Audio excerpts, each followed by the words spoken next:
Chapter 550, A Lifetime Ago. Big thank for the new patrons. At Cordy 1. At Mr. Nobody. Season 7 game start. Finale is on Chapter 553, and it is just epic. So, where to go? Narina asked. Apocrypha. John replied with delight. I know we're going to Apocrypha, but where would we go to reach Apocrypha? You dolt. Oh, nowhere to be exact. Just let's sit and open the book together. It will envelope the reader with some hentai tentacles and send his mind to the realm of Apocrypha. So, it's a trip only for one? Narina seemed unamused. John's eyes gazed sideways. Kid, you don't know. Can't you just make an astral mind connection and link with me? John asked. You're the head of mysticism department, for crying out loud. All right. Let me check how that one used to work. Narina went up and started rummaging through her books and scrolls in the corner of her room. Narina is messy by nature, and the way she organizes her personal things is scary. No one knew how she used to run an orphanage as a hobby, but it seemed that she could get organized if she wanted to. She came back with a book and a staff, then recited an incantation and cast a spell towards John. The two had their consciousness blacken out for a second before returning back again. Oh, that's interesting. John looked towards his hands to see them much smaller, darker, and he was holding a staff he was familiar with. Just beside him was John checked himself by touching his chest to feel it rather soft. On the other hand, the other John was checking his own muscles as if shocked by the terrifying physical power he felt. Hey, they finally understood what happened, and Narina hurriedly cast the spell back to reverse what just happened. The two returned to the way they were and realized what went wrong. Why is there such a spell to begin with? John asked. Beats me. Actually, I think I need to do some gymnastics from now on. Good. I learned nothing important, by the way. The two decided not to bring up the matter ever again and would kill anyone who may know about it, just in case. The spell worked by the second try, and John could feel Narina in his mind. It was a higher form of telepathy that is very obscure but can connect people together even across worlds. We are ready now, she said. Just remember, do not get lost in Apocrypha or I'll be lost with you as well. We need all the knowledge regarding the divine script and the Varliants to translate the knowledge on the Eye of Magnus. John nodded and let out a sigh. In front of him were 3 black books, all under seals. During his expedition to Solstheim a few years ago, he managed to acquire 4 of the 6 black books of Hermias Mora, Daedric Prince of Forbidden Knowledge. He managed to read the easiest one in the past and learn the iconic bardic knowledge spell from it. But that book was less evil compared to those 3. Even now, he wasn't sure he could conquer those 3 books in one go. That's why Narina was here. All right, here goes nothing. Grabbing the first book randomly, John read the title as he opened the first page. Filament and Filigree. I stared at my reflection in the metal, wondering if my face had hardened to match my inner mood. I had been working the piece for days, and the forge's swelter was taking its toll. I always came to the metal shop when the dark swam over me, and today was no exception. In the midst of, Narina watched John as he read. The words written were neither poetic nor a masterpiece of literature, but rather generic and normal, yet every word he read put her and his mind to a strange state. Their consciousness started fading, and Narina could see strange tentacles growing from the book, wrapping themselves around John. And everything went dark. Oblivion, Apocrypha Realm, Filament and Filigree, Chapter 1. John's eyes moved around as everything around him just felt uncomfortable. Tentacles again? For fuck's sake. He sighed as he was sure how exactly the book takes people in. He looked around and felt uneasy in this place. Filament and Filigree is a one-of-kind between the Black Book collections. It was unusually dark, the thick smell of the apocryphal ink sea, the rotten smell of old books, the suffocating scent of a dusty library. A quagmire of ink and paper, an island in Apocrypha, or rather, a book. Narina, John called. It wasn't much later when a person materialized beside him, wearing a long dress and looking around the place with interest. For the place where all the knowledge is hoarded, it is a bit shabby, she said. Don't let the landlord hear you saying that. John laughed it off. Now that Nurina joined him in Apocrypha through the mystic link, things started to liven up a bit. Look, that book is a lost interpretation of Vivek's 37th sermon. Nurina grabbed a book and started going through it. Ignore it. Look, a recipe book for Kajiti lasagna. Stop it. My, isn't this text written in Akaviri? Only Loneth can read that. I'm not sure what it says, but there is a drawing of a monkey beating up a monster with tentacles. Just drop it, please. No matter what, Nurina was a scholar and an obsessed one at that. If she finds out a world that is basically built by books, she may never leave, not even in 100 years. That is why John seemed to be more resistant to the influence of a Daedric realm than her. But still, that was Nurina, an overpowered existence that can't be even influenced this easily. She was only letting herself rummage through the collection in this place, but even if she read the whole realm, she won't be trapped by it. The reason is simple. Foi. Chaos.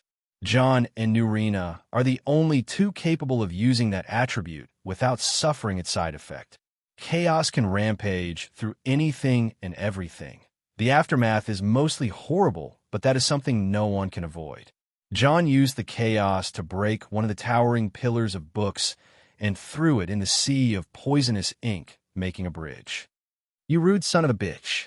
Haven't read that yet. Anything that the demon of knowledge hoarded isn't of value if it is just lying around. Her memoria is known to be possessive. John said, Demon of knowledge? How very Nord. When did you become religious?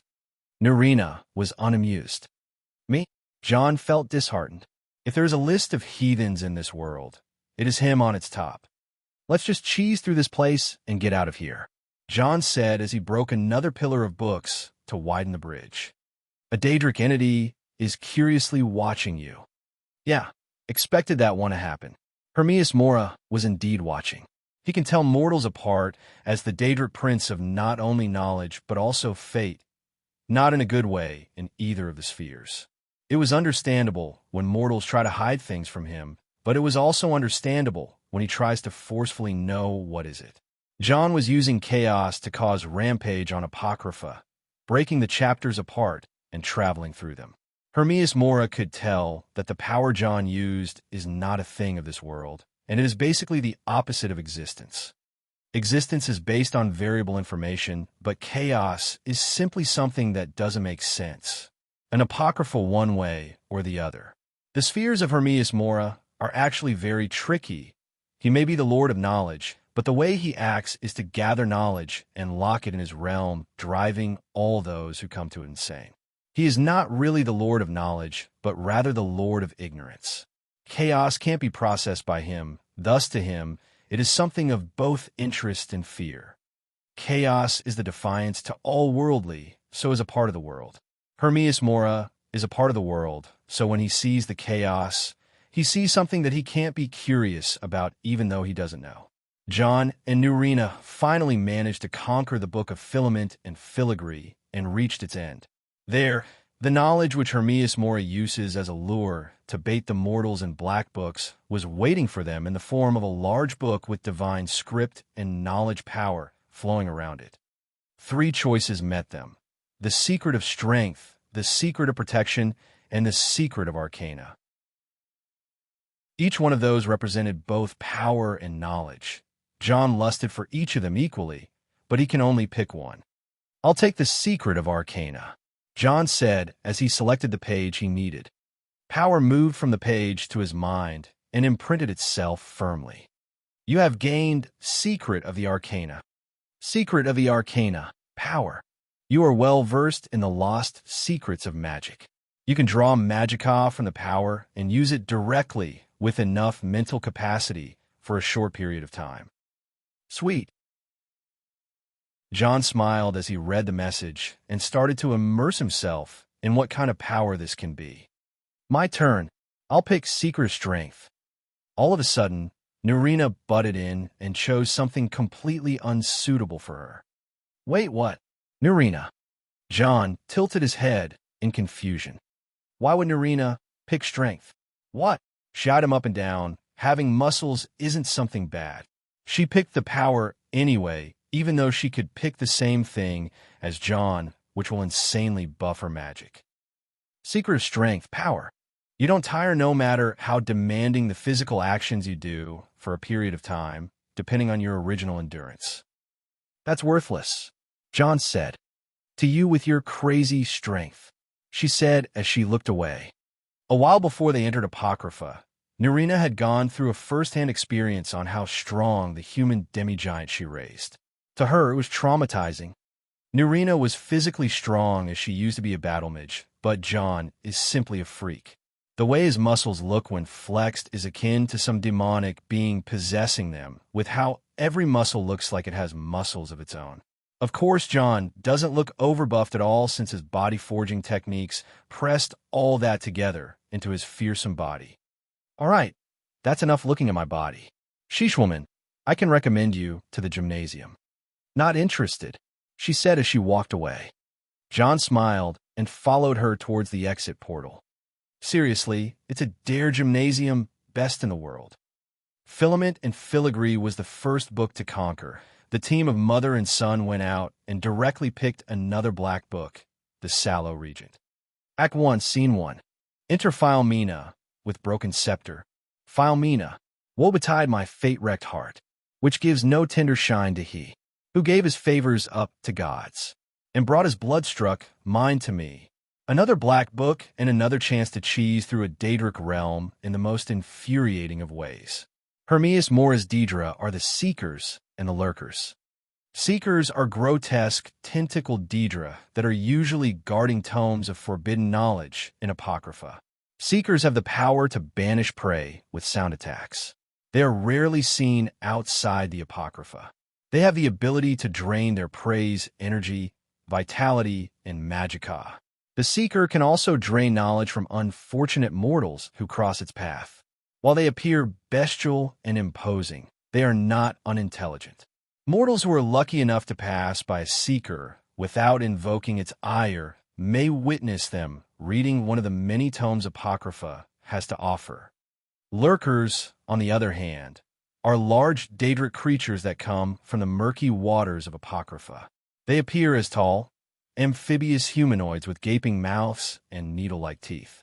They have what appears to be armor or thick scales lining their lower arms and legs. As their name may suggest, they lurk beneath the roiling pools of creation in their master's realm and may surface if they detect trespassers. Lurkers use their long legs to stamp down on trespassers and can attack from afar by spewing tentacles from their mouths. Additionally, they can spit acid from their mouths. Their flesh has regenerative properties, allowing them to heal when they are attacked. Lurkers are resistant to poison. Unlike how things went in the game, the Seekers and Lurkers were hoarding towards John and Nerina from every direction. The two were not going to face the horde alone as they started endlessly summoning undead from the Soul Cairn and pushed forward with violence until they finished the book. The powers they were offered in the end were Seeker of Might, Seeker of Sorcery, and Seeker of Shadow. I choose Seeker of Sorcery. John, I choose Seeker of Might. Nerina, woman, you're truly going for it, ain't you? Shut up. Seeker of Sorcery, passive power. Magic costs 10% less magicka, and enchanting is 10% more effective. Seeker of Might, passive power. Physical activities are 10% more effective. Fine, I'll admit that this is not a bad one. It is actually physical. Sex counts, right? Whack, whack, whack. Ouch. Stop it. Nerina chased John towards the portal, beating him up with her staff, flexing her newfound power on him. The last book was The Winds of Change. During the reign of Elgrer, I took notice of the various patterns in the thoughts and behaviors of a troubled populace, and undertook a humble plan to comprehend and, in the end, affect them. Being of ordered mind, I began my taxonomy in the lower classes, which divide evenly into those who... Another chapter in the Chronicles of John and Nerina cheesing through Daedric realms.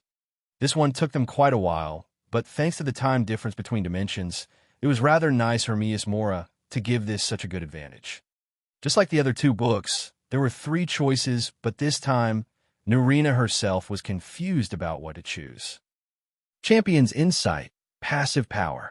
You are an inspiring leader that empowers his followers. In the fray of battle, your area attacks can avoid your allies. Lover's insight, passive power.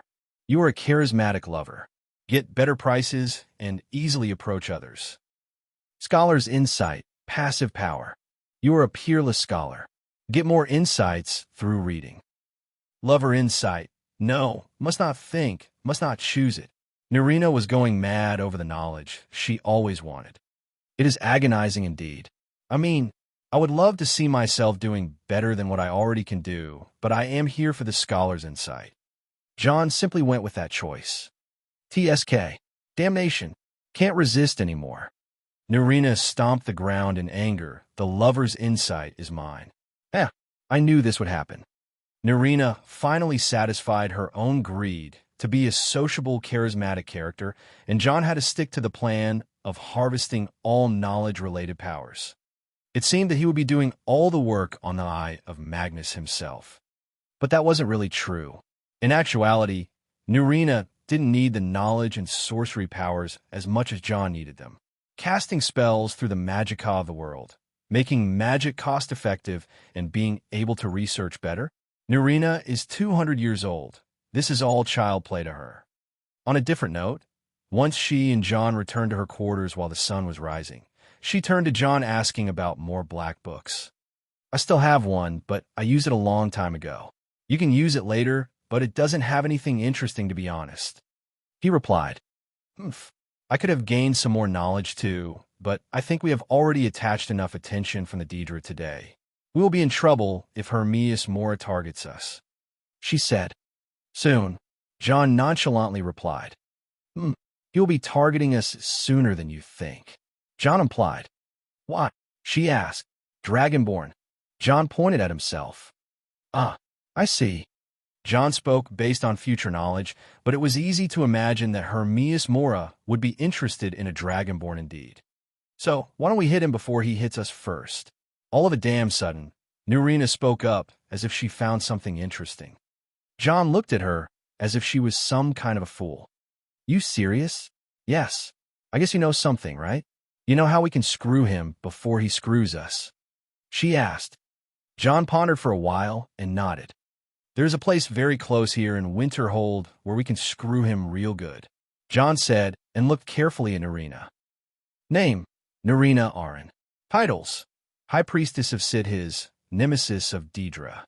Nemesis of Daedra, that's what Nerina is. A very terrifying fate she has here as her hatred towards some Daedra transcends scenes. I can also show you how to become better at using the chaos other than using it to break stuff, she said. I'm all right. John nodded and called his staff. With a wave, Nerina's large fur coat flew from her bed to her shoulders, and she looked at John in a funny way. Trust me, you'll need it. Nerina listened and fastened her coat while John was casting teleport to a nearby place outside the college in the north. The two of them appeared on a large floating icicle in the Sea of Ghosts. That's the place, Nerina asked. Yep, John said as he walked ahead and hopped from one icicle to the other. Nerina sighed and cast a powerful spell, freezing the portion of the sea around her. There were no waves, so it was safe to walk on. Where to? She asked. There, see that boat? John pointed ahead to a boat stuck on an iceberg with some signs of human activity around it. John and Nerina reached the iceberg as they found an entrance to some sort of an ice cave in the middle of the sea. Nerina was overimpressed and smiled vividly as she checked the bright, ice-frozen interior of the cave. It was a really new experience to be in such a magical place that felt as if it is a world on its own. John walked ahead of her as they entered an interior resembling a large chamber made of this ice, but there were ramps leading down to what seemed to like a laboratory, with a large dwarven construction on the shape of a shut-tight vault and a man rummaging through a pile of books. John saw him and smiled. He has been keeping an eye on this man for a long while now. a very powerful mage who kept to himself for the past years, only hiding in this cave and going out through portals on a few occasions, such as food and clothing. John traced his teleportation once, which led to Cyrodiil and back. If a mage can easily jump between Cyrodiil and Winterhold, this is surely the sign of an arch-wizard, and a great one at that. But this one is not just any arch-wizard. Ahem. John cleared his throat as he tried not to startle the man. Don't spread. No. Yes, not like this, indeed, but how? The man didn't even turn to John, no matter how much the latter clears his throat. John was thinking of switching right away to the Thursday but something stopped him. Septimus? Nurina asked with a look of wild confusion and utter shock. John read the mood and remembered that this man who was not paying any attention to him, Septimus Cygnus, was a former member of the college and surely someone who came across Nurina before. They surely knew each other at least, but why is Nurina having that look? John would avoid Nurina when she glares. This is not the time he would want to be the one receiving those glares. On the other hand, Septimus reacted to Nurina's call. His head turned around the moment he heard his name on 3 shakes. First, he was confused by the name he heard before he remembered it was his. Second, he tried to recognize the voice calling for him.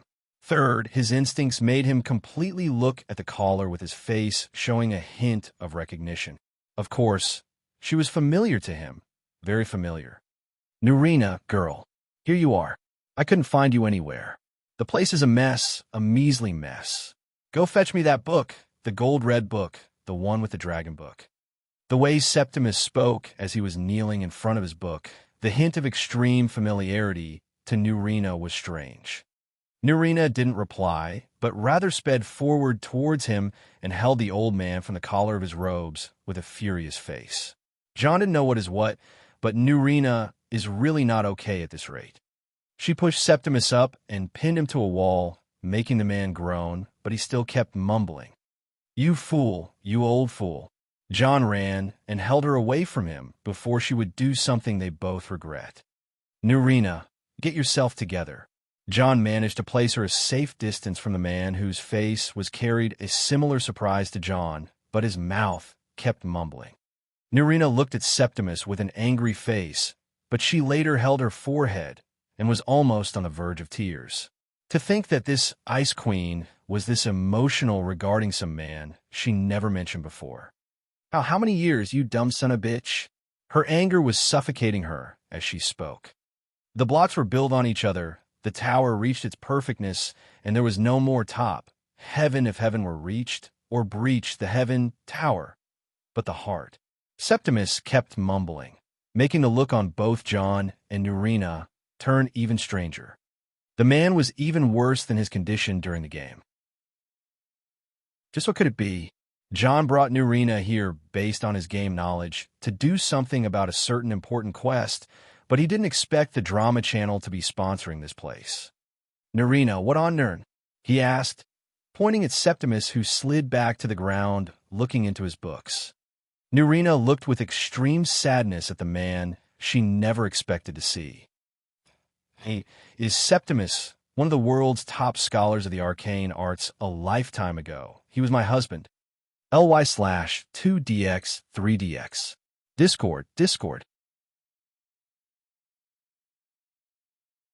Chapter 551, Septimus the Fool.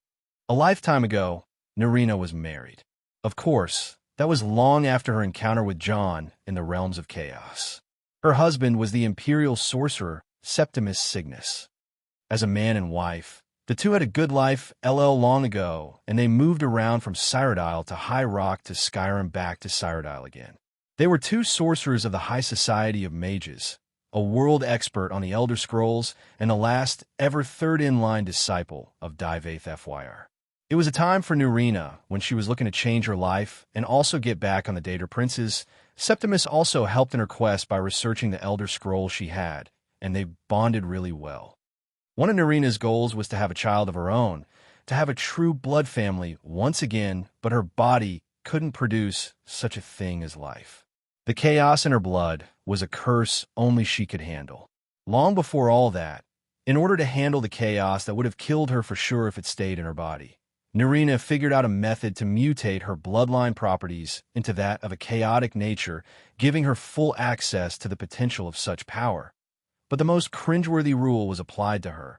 Power always has a price. Unable to make children, immune to undeath spells, impossible to mind control, extremely harmful blood fluid, Nerina became a supernatural being that shouldn't exist in such a world. Even the Daedra frowned upon her existence. Only Sidhiz was the one obscure enough to bless her obscurity. Imagine it. The only befitting deity you can have is no one but good old Sidhiz. It wasn't as if Nerina liked the Daedra or the Edra either. Either way, her life was bound to be abnormal, and no matter how strong or genius her husband was, he was just a human.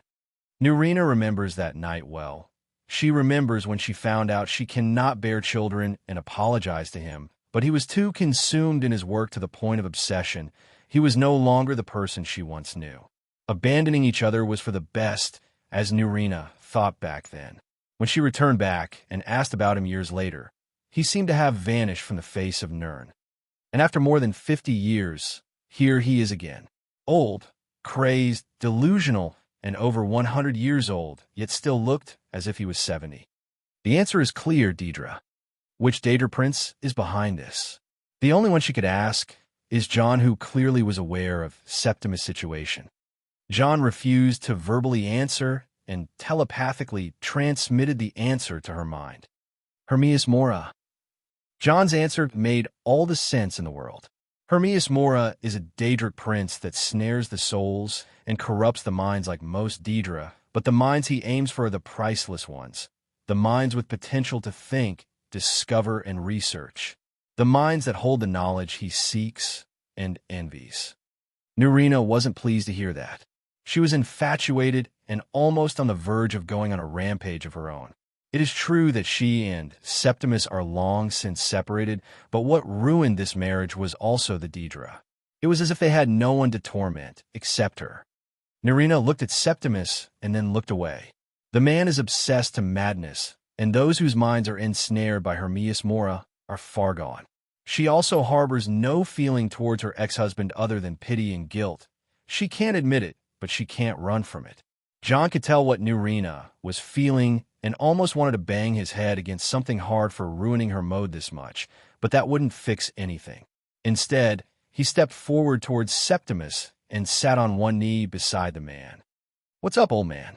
Heard you're the one to speak to about if I want to find an Elder Scroll," John said as he tried to shift Nerina's attention.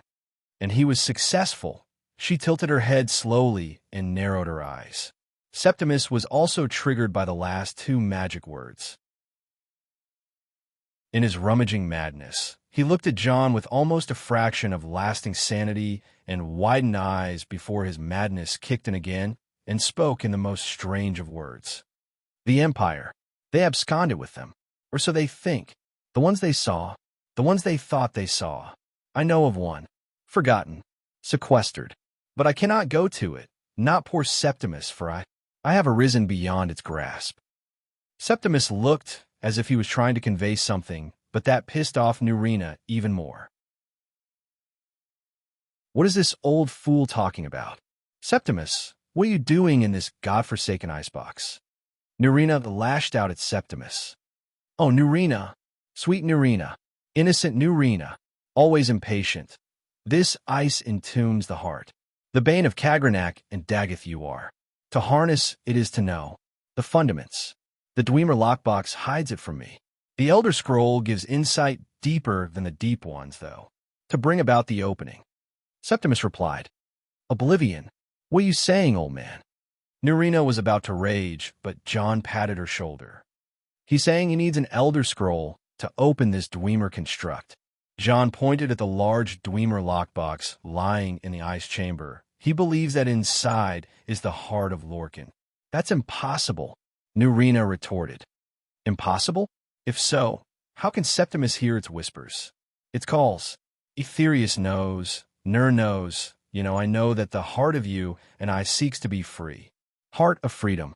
Beyond their magic, beyond their enchantment, there is the heart, waiting calling. Nerina looked at John, who shook his head, denying the existence of the heart of Lorcan in the Dwemer lockbox. Septimus was right about something. The heart of Lorcan was trapped since the dawn itself. It was never freed, not even once, that until almost 207 years ago, exactly the same age as Nerina. Back then, when the Nerevarine walked Tamriel, he went inside the Red Mountain to defeat Dagoth Uar, or as the Nords call him, the Demon of Uar. Dagoth Uar was a powerful entity that was once a Chimerer who served in Doral Nerevar. After the demise of Nerevarine and the apotheosis of the Tribunal, Dagoth was cast away along with his house until they resurfaced 2 centuries ago to steal the power of the Tribunal and claim the heart of Lorcan and its powers. The Nerevarine's role was to stop that, and in order to do so, he had to set the heart of Lorcan free. The heart was trapped in the Red Mountain by Oriel, who fastened it to an arrow and shot it in the sea. It was then discovered by the dwarves, who put a sealing enchantment on it so it doesn't escape. After the seal was broken, the heart simply faded from the perceptible and touchable existence. But make no mistake, it is the heart of the world as one was made to satisfy the other. There is simply no one able enough to control the heart, and the only trace the heart left exists in the Heartstones, which are specific ores that radiate with its patamaic energy. Also, John Dare is the only person in the world able to harness this energy through the tools of Kagranak, which only he possesses. Back to the folly of Septimus. Nerina was in the mood to argue with a madman despite her usual chill attitude, and try to convince him that there is no heart of Lorcan in the lockbox. On the other hand, John left them and went to examine the lockbox on his own. From the first glance, there was one word on John's mind, and that was absurd. Not even the skeleton key would open this. To use the skeleton key, one must know exactly what he is locking or unlocking. If John faced a material barrier he can't go through, he would use the skeleton key to break the bonds of the structure itself and cause it to disintegrate while paying a large amount of magicka in the process. But that can't happen here. The Dwemer lockbox is not only covered by an unyielding piece of metal, but there was an Ethereum mechanism, a magical barrier, a mind barrier, a time barrier, and even a runic randomization array, which even John can't fathom. Of course, these are the things John could recognize, and there were all sorts of spatial barriers after that. Wolfram may fall in love and forget the world if he sees this. If John gets the chance to study this lockbox, he will be able to completely reform the magical structure inside the tower and create more fascinating stuff. All right, there's no more to see here, John said, and turned away to face Nerina. I said, there is no heart of Lorcan here. Nerina kept shouting. No, foolish Nerina, it was hidden away. Not by the dwarves, you see. They were already gone. Someone else, unseen, unknown, found the heart, and with a flair of the ironical, used dwarven trickery to lock it away. The scroll will give the deep vision needed to open it. For not even the strongest machinations of the Dwemer can hold off the all-sight given by an Elder Scroll. Septimus replied calmly. I'm not giving you my Elder Scroll, you dumb fool. John sighed from the tiring conversation and decided to intervene. Okay, there's one thing for certain here. This lockbox is tightly locked and won't open unless we use an Elder Scroll and a Dwemer passcode. He said, not happening. Nerina refused. I am with you, but what's inside is the knowledge we need. Someone sealed it inside from Hermias Mora, and he wants it back. That's why he sent this guy here to figure out. John added, oh, you know of my lord? You know of my quest? But you can't. He doesn't send, he doesn't call, he doesn't message, he doesn't. Septimus rambled. Nope, he's pretty good with FaceTime. John shut Septimus up. All we need is to take this lexicon and that attunement device to Blackreach. How knowledgeable. Indeed, indeed. Septimus nodded. Blackreach? Isn't that a project you still haven't started? Nerina asked. Yes, it is about time actually. John made himself at home and picked up the attunement device and the empty lexicon from Septimus' workplace. And where is Blackreach? Nerina asked. John turned to Septimus and repeated the question while winking to Nurina, who rolled up her eyes as Septimus started singing. Under deep, below the dark, the hidden keep, Tower Mzark, Alftand, the point of puncture, of first entry of the tapping. Delve to its limits, and Blackreach lies just beyond. But not all can enter there. Only Septimus knows the hidden key to loose the lock to jump beneath the deathly rock. I love this one. John and Nurina exited the cave after she failed to take Septimus away from his obsession. She asked John if he would be all right, and he told her the truth. When the time comes, if the time comes and she wants to protect Septimus, she will have to be accurate with her timing. After a long day, Nurina decided to brood a little over the sea. John took his excuse and returned to his home, the Dare Tower. He read a report on the things that the construction team managed to recover from his burnt house, and thankfully the basement was intact. It would be understandable since he put a lot of time protecting this place from inside rather than from outside, but it paid off well. There were other reports sent by Jelinar. One of them is about the situation in the College of Winterhold.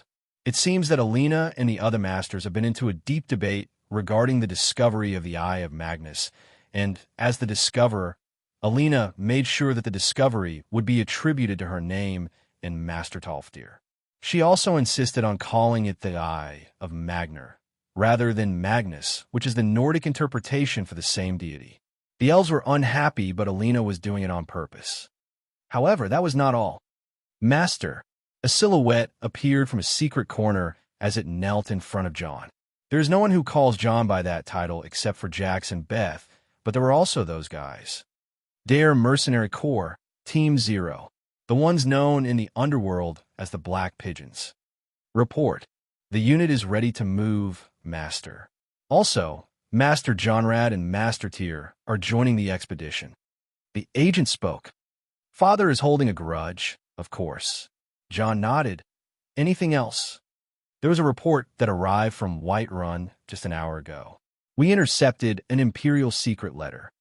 The agent said, and we are not fully sure, but the letter is commanding the Legion to search for a certain object. According to what we know, it is an Imperial national treasure that was stolen while transported. A national treasure? John tilted his head. Yes. The secret command also made it very important to not let any Thalmor agent find the item in question and temporarily pause their movements in Whiterun Hold. From what we heard going around between the Legion upper brass, they can tolerate anyone, even a Stormcloak, to find this item, but not an elf. John furrowed his brows. He never heard of anything like that before. A lost treasure. No elf can have it. The Legion is making an uproar. It must be a matter of great pride to the Empire. What the hell is General Tullius thinking to be sloppy with a national treasure? But if that's the case, then a new item to the collection is something John can't resist. His greed is boundless after all. All right, look into that, but for now, let's focus on our party, shall we? John said, and the agent retreated. No one was around now. John smiled and turned to a bookshelf. He moved 2 books, and with the third, a click was heard and a part of the wall moved. Classic. Beyond the hidden door was a stairway leading down beyond the service stairs all the way to the middle section of the tower where there was a concealed room. There, John could see Jonrad and the waiting for him. The 3 nodded to each other. Gentlemen, we have located the dragon cult.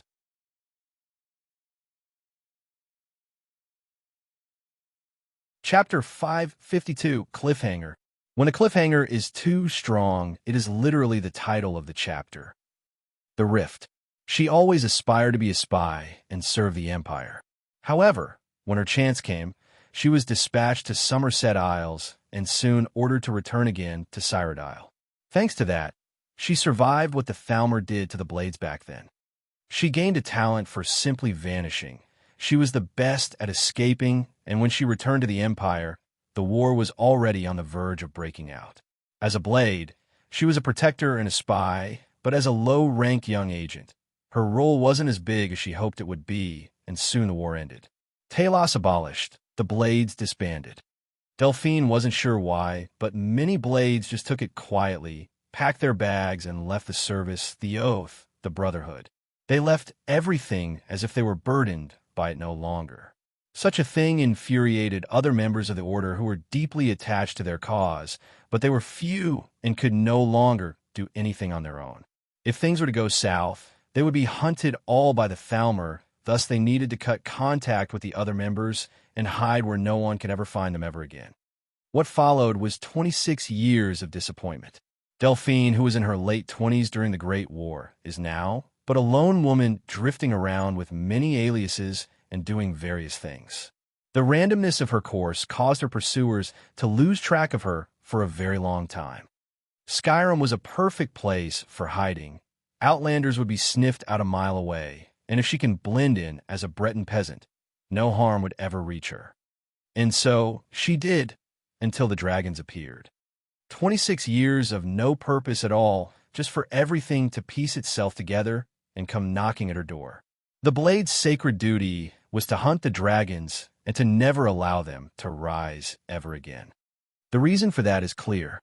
The dragons seek hegemony over the mortals, and their desire for tyranny is part of what they are. More to that, the dragons are mortals, but unlike how immortals should be, the dragons are mostly violent and have many earthly desires. This is why they're dangerous. On the other hand, why the dragons should be all eradicated is an entirely different reason, as there was an unending ancient vendetta between the Tsiesi, who established the Dragon Guard, predecessors of the Blades, and the dragons. History didn't matter anyway, even though many would disagree, but the dragons of this day and age need to be stopped. Delphine was agonizing over the fact that she couldn't offer guidance to the Dragonborn, and he is now being employed by one of the most dangerous men in Skyrim, someone even the Thalmor are helpless against. The worldview of John Dare is that of someone formidable, yet wise and tactful, which causes all the Nords to gather around him, no matter what social class they come from.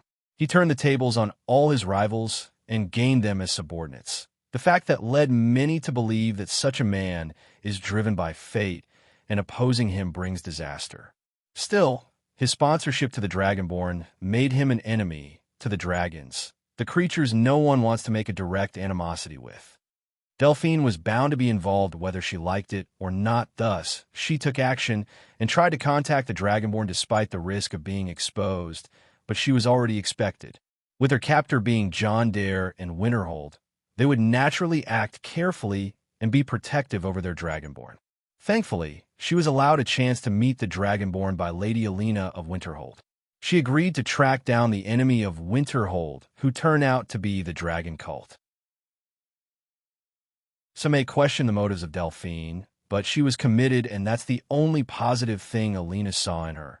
Turning commitment towards the right direction was something that is a second nature to Alina, and soon, Delphine found herself infiltrating the Dragon Cult itself.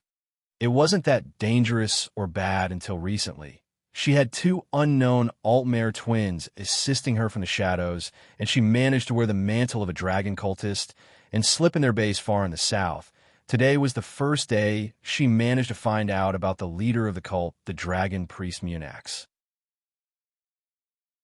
The cult's hideout was in the shadow of the Gerald Mountains in the Rift. Their specific location was the ancient ruins of Arquin Point, a very advantageous place to defend against any invaders, with many caves that the dragon cult used for lodging. There, the living dragon priest Munax was acting all excited. His actual name is Helmer Bloodsail, and if asked who he hates most in the world, the answer would be straight and simple: John Dare. Years ago, Helmer Bloodsail was the youngest son of the leader of the Bloodsail clan. His elder brother was the one who faced John Dare in battle in Japhet's Folly and was slain there. That day, the Bloodsail clan was officially annihilated, and they no longer surfaced in the world. The survivors swore a blood vengeance on John Dare and the entirety of Winterhold, but as Winterhold grew stronger, they only grew weaker and poorer. That, of course, until a certain dragon personally sought them out and their fate took a different turn. Punishing Winterhold and the Firemans was the dream of Helmer Bloodsail, but as he gained power, he wanted to humiliate John Dare first, and so he sent many agents to disturb the peace of Winterhold.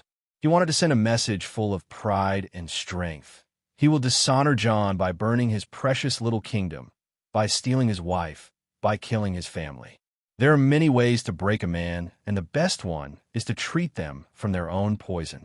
Jon gained control over Winterhold piece by piece when he would raid the criminals and pirates all around the coast randomly. But now that same tactic was used against Jon. It is true, Winterhold was unfazed, but damaging their reputation bit by bit and weakening their standing will take time, but Winterhold will never know where the hits come from or how it all happens. After all, the dragons are the ones that teleport the cultists in and out of Winterhold. The Dragon Lords are really formidable. To think that there is another monster beside Jon Dare that can harm them is a frightening thought even for the newly appointed Dragon Priest, Helmer, but the dragons themselves assured him of their win. How can they not win with all their power and magic? The dragons even guided Helmer to gather more allies from many different clans that are enemies with Jon Dare, and even from the Forsworn Reach people. The cult even resorted to kidnapping innocents and turning them into lesser Daedric minions by infusing their souls with Daedric beings. It was like amassing an army without putting any effort, which is the dream of any Avenger like Helmer. Despite all that, Winterhold made a very solid resistance which infuriated Helmer. The only thing he could do now is to try any desperate plan to wound Jon on a personal level, and thus he sent someone to deliver an unexpected gift to Alina Firemane, something that will make Jon Dare go mad with anger.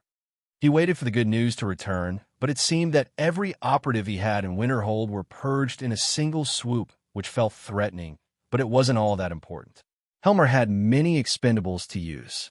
It wasn't a wide knowledge, but the dragons said that the Daughters of Khan, which were once known as the priestesses of the Hawk cult, possess a frightening insight, as nothing can escape their eyes just like the Hawks. If the dragon cult can possess that, then they should burn it to the ground. Either way, Helmer had another matter to attend to. He was finally going to be crowned as the official dragon priest of this branch of the Wise Dragon cult. The honor he felt was indescribable. His operatives managed to dive into a Nordic ruin, defeat an ancient dragon priest that can no longer hear the voices of the dragons. With the dragon priest mask that the cult retrieved, Helmer will hold immense power and will be able to challenge Winterhold openly. A living dragon priest, how epic would this be? All that remains now are the Dragon Lords who would name Helmer their priest and rename the mask to Munax for Volsing.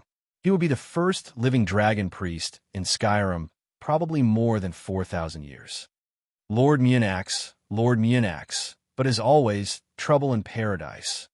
Seeing one of the slaves come running to him and kneel on both her knees before the central stage of Arkwyn Temple. Speak. Helmer took away his attention from the priceless dragon priest mask and looked to the slave in anger. A wounded man, he entered the valley, and the slave spoke in a shaken tone as Helmer's anger grew further. And why would I be inconvenienced with that? He asked while aiming his staff at the slave. The slave lowered her head to the ground and pleaded for mercy as she replied, "Wait, Lord Munax." The other warriors said, "He is one of your people, Lord Munax. He is a Bloodsail clansman who is assigned to kill the people of Winterhold. He is all covered in blood, and his injuries are severe." As the slave said so, Helmer's face became solid as he knew who exactly she spoke of. The man he sent to kill Alina Firemane is his close relative. Seeing the change of his expressions, the elders of the dragon cult, who were actually reach men and witches, understood that there is something not going according to plan and followed their leader. The Arkwyn Valley is very hidden and secure, so an operative returning out of the blue is concerning as he may be followed. Also, the cults use teleportation methods to go in and out so they can't be tracked. Bring him here right away. Helmer ordered the slave and stood tall among his followers, trying to keep his composure. His relatives are the most important thing to him, and harming them is a taboo in his book, thus he couldn't focus anymore on his coronation. The Dragon Lords are not present yet anyway. After a minute, the slave led the way for a band of warriors carrying a half-dead man to the stage. Helmer saw him, and his eyes widened. Cousin. The shape he was in seemed mortifying. His feet were harmed beyond recognition, and the bones under them were seen, as if this man had walked from Winterhold to this place without stopping. More to that, there were many wounds from torture and even beast attacks. Just what could drive a capable person like his cousin to such a state? Cousin, answer me. Lord Munax, he can't. His lips are sewn, and so are many parts of his body. That's some barbaric way to treat a warrior. The leader of the cult forces spoke as he pointed out the wounds. Helmer looked at them in shock, and his face twisted. There is some life force in him, Lord Munax. It is strange, as if it's kept by a thread. A Reachman elder spoke. As the last thing was said, Helmer ordered the thread, sewing his cousin's lips to be cut, and directly asked, Cousin, who did that to you? Helmer asked, but the eyes of his cousin were as dull as a fish. He simply stared at him without uttering a single word. Lord Munax, there is something on his back. Finally, someone noticed the scars on the man's back and called for Helmer to take a look. He turned around his cousin and ripped open part of the rags that were covering him. Fire reigns with winter flames. Fire chills, even horror. Fire dances on your pain. Firemen's breathe flaming gore. Fire hair and fire stare, and fire song, so hear me roar. Fire and curse and flame. Helmer stopped reading the words not because he wasn't trying to read what was written on his cousin's back, but it is the head. The head of his cousin moved. It moved and turned 180 degrees towards him. It turned, it grinned, and it continued the missing part of the poem. I see now, you son of a whore. Asterisk kaboom. Star. Oomph. Nasty as ever. A towering figure walked down the mountain near Arquin Point, carrying a massive Nodachi blade over his shoulder and looking lazily at the explosion that consumed the dragon cult's hideout. He smiled, not in a cheerful way, but then he signaled with his hand, and multiple shadows charged ahead of him towards the dragon cultists. The explosion from a second ago put the whole Arquin Valley in a stunned state, and the chance was open to surround them all in one full attack. The dragon cult was famed for its dark arts of creating Daedric minions and manipulating the undead, so all the Team Zero agents, which were present, were in full readiness to purge the Daedra and turn the undead. Today is not the day when they take prisoners. The shadows descended on the unaware cultists and took from them a great number in the first shock attack. Then the place was surrounded by the agents from every direction. On the other hand, the dust of the explosion in the middle of the cult's event was finally clearing out. Enough.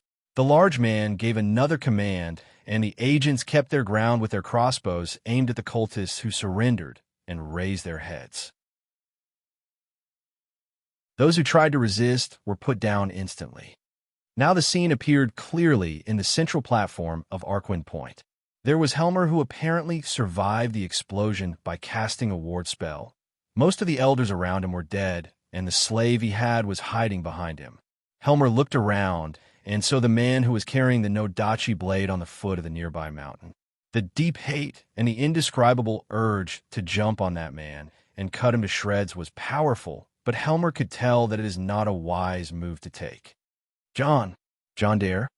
Despite his tone, which was full of contempt, the answer was rather an easygoing one. No, I am the handsome version, but that doesn't matter to you now, John Rad said as he took off his large Nodachi of his shoulder, and with its tip, he barely grazed the mountain beneath his feet. What followed was one of the signatures of John Rad. The snow around him evaporated and stones started to melt. The entire surface of the mountain turned into a waterfall of lava, and it descended on the cultists beneath it.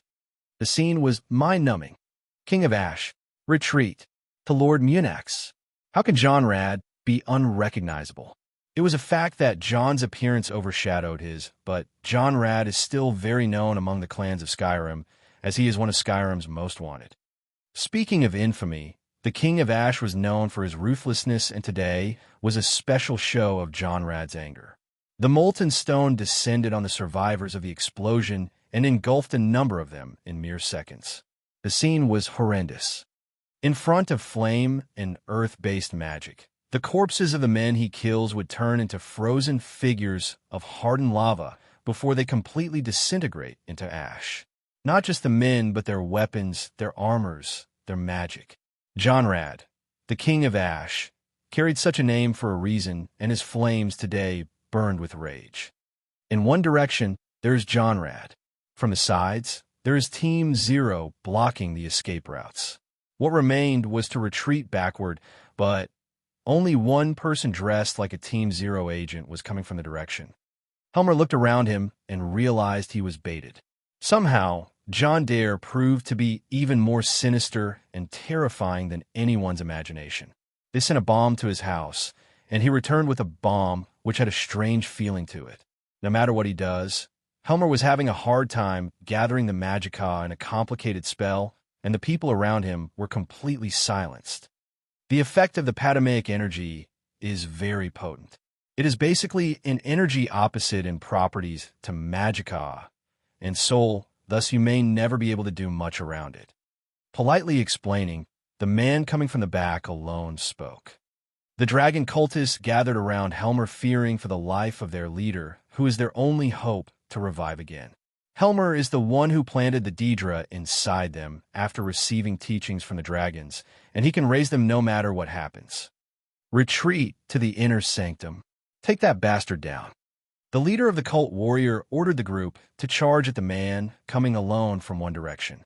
No one was mad enough to face a group of the Black Pigeons or Jonrad, the king of Ash alone. Wise choice. The man coming alone laughed gleefully as he pulled out a large black nodachi of his own. Helmer could feel it. The black nodachi was not a normal sword. If it killed his minions, then there is no way he would revive them. Be careful. He wanted to warn the warriors, but it was too late. Swoosh. It was safe to say that the black nodachi was the most terrifying blade ever to be held by mortal hands. No one would simply fathom how a fully awakened ebony blade would simply cut people like a hot knife through butter. Now, everyone was focused on the other monster that appeared. They all looked at his face, but it was hidden under a mask. The further the man advanced, the more he came to light, and his mask was fully illuminated. Such insolence. Helmer couldn't withstand what he saw. A dragon priest. A dragon priest in a mask that is terrifyingly powerful. The men saw the anger on Helmer's face, and as the minions they are, they completely pointed this anger towards the man coming at them. This would be fun. The man put away the ebony blade and faced the horde barehanded. An axe came at him. He stopped the shaft, broke it, and buried the blade into the face of the man who launched it. A warrior came at him from the side. The man simply kicked the warrior backward like a ball taking down a dozen men. Hey, they're not all yours.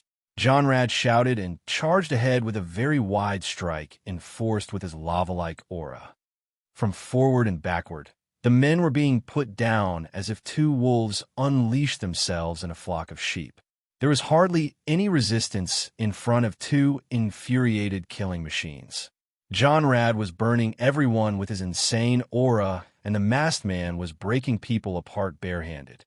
In the middle of the platform, Helmer could no longer utilize his magic thanks to the Patamaic energy lingering around from the explosion that was powered by a heartstone.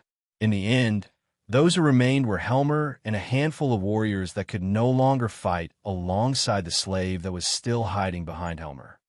Are we done? Jonrad asked. I think so. They say vengeance is not always worth it. Somehow I'm starting to agree. From now on, I'll stick to poetic vengeance. The masked man replied. Now you're being nasty. It was safe to say that John's attack plan dismantled the dragon without much resistance. As expected of his tactics, which fit small-scaled raids rather than open battles. Helmer could only look between Jonrad and the masked man with anger. You ruined everything, he said in blinded anger. You're welcome, Jonrad replied. And you the nerve. What gives you the right to wear the mask of a dragon priest? Helmer roared. The masked man laughed as he removed the mask and showed his face. I made it long ago. John Dare, it was him behind the mask after all. It was as if he was mocking Helmer and everything he ever stood for. John Dare. Not only he was the one who ruined the Bloodsails clan, but he was also wearing a dragon priest mask as if it was nothing. At that moment, Helmer decided to be reckless as he put on the dragon priest mask, which he hasn't claimed yet. I, Minax of the Wise Dragon Cult, swear upon the name of my lord Anakindrag that this won't be forgotten, John Dare. Instantly, Helmer gained power. He gained a lot of power that he was able to free himself from the burden of the Patamaic energy hindering him and proceeded to run away.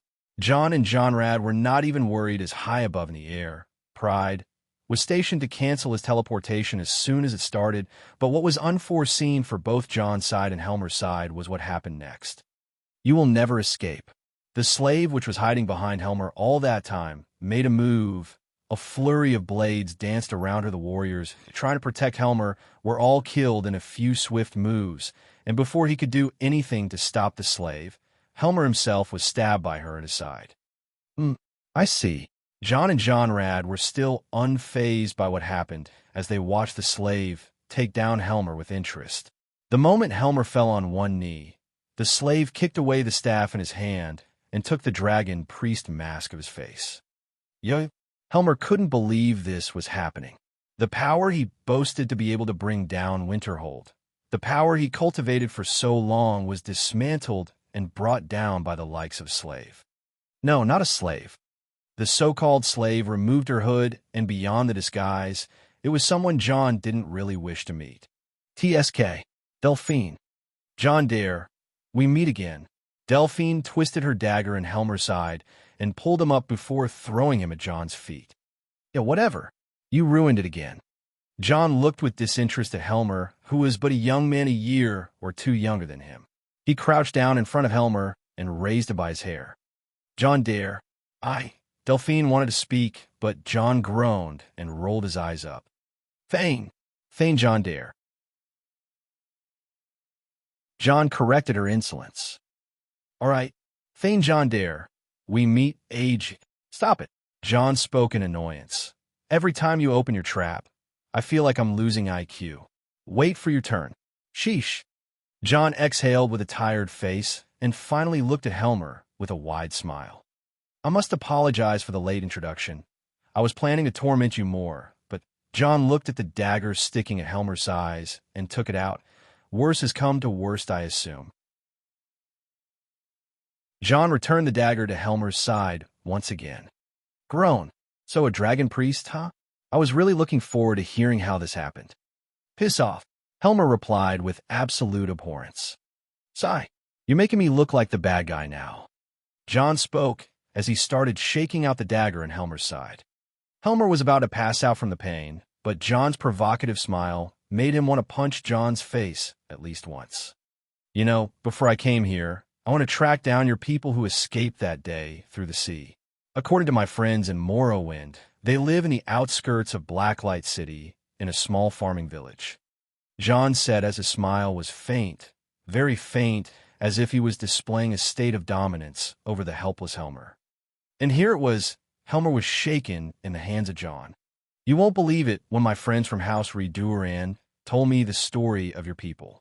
They said that some Nord outcasts who ran from Skyrim came to work as farmers, had some adult males among them, and those males had to hide themselves from the Imperial ships along the sea by... John smiled gleefully for this one.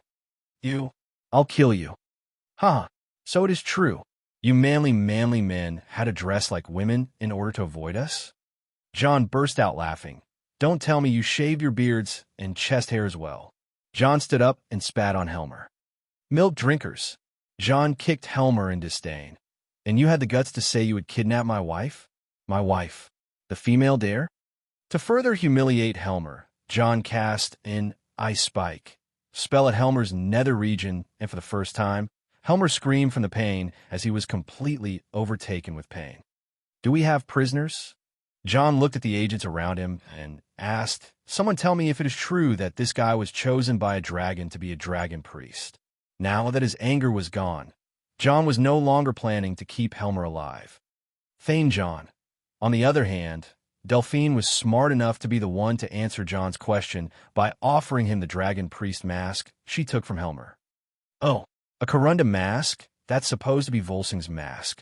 So, the new dragon cult is collecting the relics of the old dragon cult. Interesting. Volsung, dragon priest mask. Water breathing. Fortify barter. Fortify carry weight. John retrieved his sword and pointed it at Helmer's neck. You will tell me all I want to know. If you don't, I will pay a visit to that little village in Morrowind, and you must know what I did to the Forsworn by now. B. Bastard. Start speaking. Never. John solemnly looked at Helmer and nodded. Their blood is on your hands, then. With one clean stroke, John intended to behead Helmer cleanly, but TID Clowall. Time sand eternity. Time slowed down. The perception of a normal person may not realize that the time was being held back by something, but to a Dragonborn, his senses caught the change of time and space. A dragon. John noticed the dragon diving from the sky towards Arkwind Point, and the situation became exceedingly dangerous. In a second, John gathered all the people around him in his magic and teleported away. Boom! The dragon landed where everyone was, and the land shook under his massive body. The whole valley started to shiver as the dragon unleashed his power in the surroundings. Jormay, with one of his feet, the dragon grabbed Helmer and cusseted John before spreading his wings and attempting to fly away. No! John felt a great deal of anger as his prey was snatched from him. John, wait! With a burst of his power, John unleashed himself mid-air and recklessly used his magicka to blast himself towards the dragon, but the latter evaded John effortlessly. You won't escape. The scene shifted from the situation on the ground to the situation mid-air. John can never catch a dragon with his flying magic, but he knows a friend. Zykel, get them! John's favorite summon. The Daedric Titan Zykel broke through the mists of the void and intercepted the dragon mid-air. Fasavakar Lostar, what abomination is this? The dragon couldn't understand what kind of creature he just saw, but he surely felt the draconic essence of it. As the dragon and Daedric Titan clashed, the result was the triumph of the dragon, but Zykel still had the advantage of surprise as he kept biting the dragon's neck and trying to flap his wings to disturb the flight of the dragon. For a few seconds, he was successful, and that's all what John needed. Slash! John rushed mid-air, and with a clean strike, he beheaded Helmer before he could even scream. Jor hi Fazrad Zay. Mortal, you offend me. The dragon felt insulted for his mission to be messed up like that. He quickly discarded Helmer's body, and with his two legs, he literally held Zykel from the chest and tore him to two pieces. Wywell Tor Shul. Fuck! John saw the incredible power of the dragon as the beast turned towards him. He instantly called Pride over and cast a protection ward as the dragon's breath came after him next. The pressure of the breath blasted John away as he landed down in the valley like a meteor. The world was utterly silenced from a maneuver that just happened. From a moment when the dragon landed to the moment when he fire-breathed John, it was all 7 seconds. Prepare to retreat. This isn't a fight we can handle. John Rad commanded Team Zero, as this is no longer a battlefield for mortals. Meanwhile, the one who ran to support John was Delphine. You are all right. She rushed to where he landed and saw him getting up while holding his back. Do I look? Oh, it is you. John didn't like being around Delphine and spat the dirt that entered his mouth. Thane John, I think it is high time you call the Dragonborn, she said with an excited face for some reason. What? The Dragonborn. Oh, you're right. John stood up, massaging his butt, and looked up to see the dragon flying around in a low attitude and aiming to commence his second attack. This asshole lizard. John was annoyed as an urge drove him from the inside to go up and beat that dragon to submission, but before he could do anything, someone called for him. Joan. The voice was absolutely familiar to John, and he instantly turned around. What brought you here? Far at the mouth of the valley, a huge young man stood beside John Rad. He waved at John with something large. It was Wolfer. Catch. Instantly, Wolfer tossed the large object he was holding across the valley to the direction of John, who stepped aside and let it pass him before catching it from the shaft. The object was clothed, but with a single move, John tore away the wrapping, and all of a sudden, he felt as if his soul was being sucked away. This is... John's utter shock was displayed on his expression greatly. He swallowed his saliva as the dragon in the sky turned around to land over him. John just turned around, and with an expression of extreme happiness, he launched the weapon Wolfer forged at the dragon. It was a polearm almost 2 head taller than John. The shaft was made to resemble a spine, and the blade was that of a grim-looking axe. On the other side of the axe was a hammerhead that shaped into a skull, and above both the hammer and the axe was an arm-long spearhead. The weapon was of course not enchanted, but forget about the damn enchanting. This is a Daedric ebony halberd. With John's full power behind the halberd, the dragon felt the threat of the attack and decided to dodge, but the halberd hit his wing and didn't stop. It caused the dragon's flight to be completely disturbed and get dragged to the cliff of the nearby mountain, where the halberd's spearhead stuck itself on the mountain. The dragon was helplessly hanged, unable to free his wing with the risk of completely ruining it if he tries to take it off forcefully. On the other hand, everyone else was utterly taken with the combined power of the weapon and John. Even John himself was holding his racing heart. However, Delphine was now looking at John, who was putting a certain helmet on his head. "You know, I have the perfect name for that halberd." John looked at the weapon hanging the dragon on a cliff and smiled like a kid who just received a holiday gift. Cliffhanger.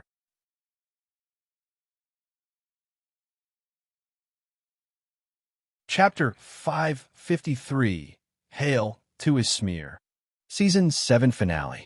The Dragon Cult of the Wise Dragons is the most important faction in the dragon cult ever since the time of the Dragon Empire and the events of the Merethic era. Naturally, the Wise Dragons were those dragons who exceeded the other dragons in terms of knowledge. They were the scholars among the dragons. But their greatest purpose was to gather information and strategize. It was said that the reason Alduin was taken down was not entirely due to Parthernak's switching camps, but mostly due to the fall of Onakindrog, the wise warlord. Onakindrog is one of the largest dragons. Not only is he one of the most ancient, but also the dragon that comes after Parthernak's in seniority. The nature of the Wise Dragons cult is reflected by their dragon lords, who value tactics and like to dismantle their enemies before conquering them. This special trait of that branch of the dragon cult made the Nords target them before any others during the war in the First Era.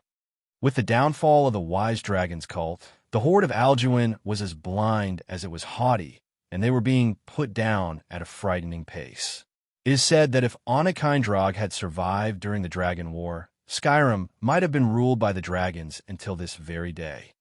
No one is sure if it was jinx or some divine curse. But the Wise Dragons cult was faced once again with a major setback. A very persistent Dovahkian with pockets as deep as the Empire's coffers. Dragonborn John Dare. Wywell Tor Shul. Fuss Aroda. Even for a Dragonborn, facing the Thursdayum of an actual dragon was a feat to admire. John completely blocked the Thursdayum of the dragon he was facing with his own, equally even. Anyone can say whatever they want about this situation, but the dragon was speechless. Dovahkian, Hylos Mol. Dragonborn, you are strong. Kogon, thanks. The dragon felt the pressure of John's Thursdayum and realized he was against an opponent of equal standing. But one thing kept the dragon in shock, not just the dragon, but also Delphine. John Dare is the Dragonborn. This was a disaster served on too many shocking realizations. Just before John throws the Daedric halberd, he just got at the dragon. He switched the Krylin mask with the helm of the Dragonborn. If there is anything to understand from this, then John Dare is not only a tiger who got wings, but with his money and resources, he is running on a jet engine as well. He has the power, he has the money, he has the authority, he has everything. John wanted Delphine to know this fact firsthand. Now to the dragon. He shook his wing violently and freed himself from the halberd by swallowing the pain and letting his wing through. Seeing how John killed the dragon priest candidate he wanted to take away, the dragon was already in a foul mood.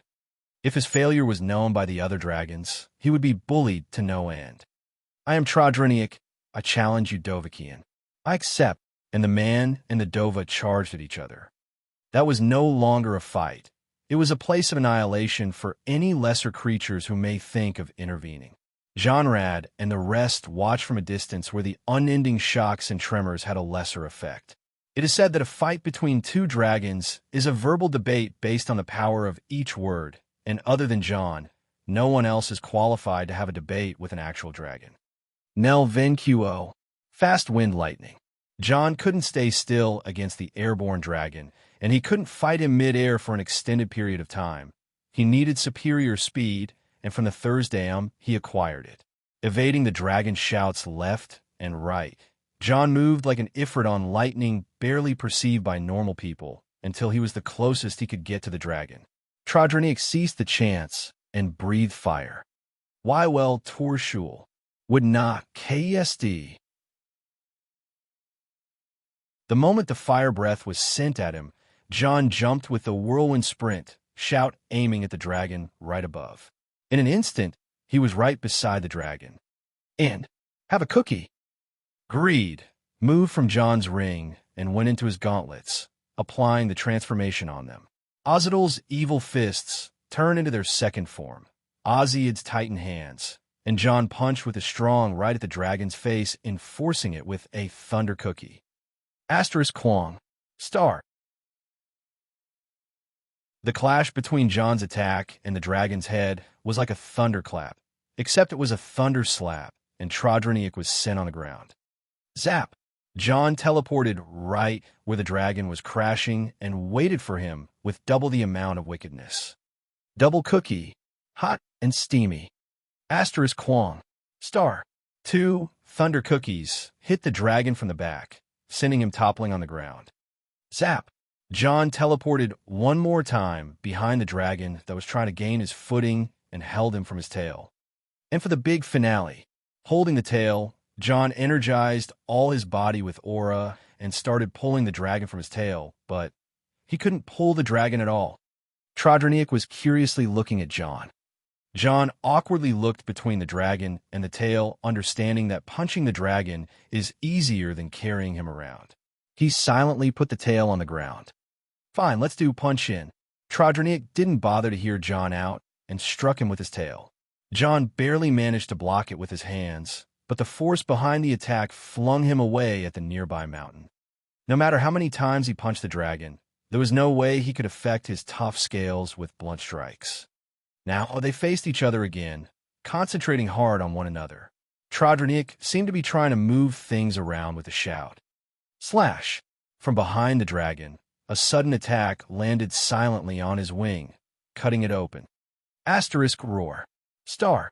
Trodronic didn't expect that someone would dare to interfere in a fight between him and Dovahkiin, but as soon as he turned to breathe his flames, John arrived in front of him with the Daedric halberd, stabbing at his neck. Trodronic was suddenly flanked and couldn't fly before healing, so he attacked with his wing again at whoever attacked him first.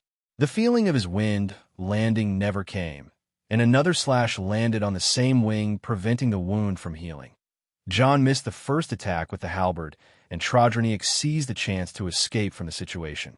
Would not KSD, shouting the whirlwind sprint, and leaping up while doing it, returned Trodronic back to the air, but his right wind gave him no advantage in flight while he was injured.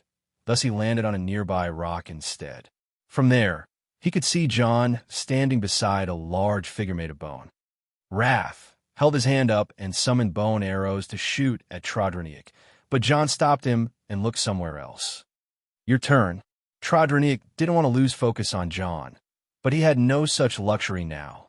The moment he detected magic nearby, he wanted to shout at it, but all of a sudden, the rock he was standing on crumbled to pieces. He flapped his wings and tried to avoid falling, so he pushed himself forward with his injured wing. Yet amidst all that, he saw John's smile grow even wider. Where he was going to land was the problem, and he could no longer stop it. John laid the trap very carefully, and Trodronic was too late to notice it. Trodronic crashed down, and the land retaliated at him, and 100 stalagmites rose from the ground. Huh, eat that. There was no turning back. Each stalagmite struck Trodronic was as painful as the curse of Daedra. Trodronic felt as if he was dying from the pain and roared in agony. John was indeed calculative and cunning. Each move was based on not just one plan, but carefully laid down strategies he made beforehand. His ability to stop time in his mind and calculate the next action was addictive, and he would run many simulations in his head before doing it in real life. It was not a power or a spell, but a broken ability he gained because of the chaos infection. Now, even a blood dragon like Trodronic is no match for John's schemes. John fashioned this master-level alteration spell, which is called Mass Stalagmites, to trap a dragon in a tight situation once he lands.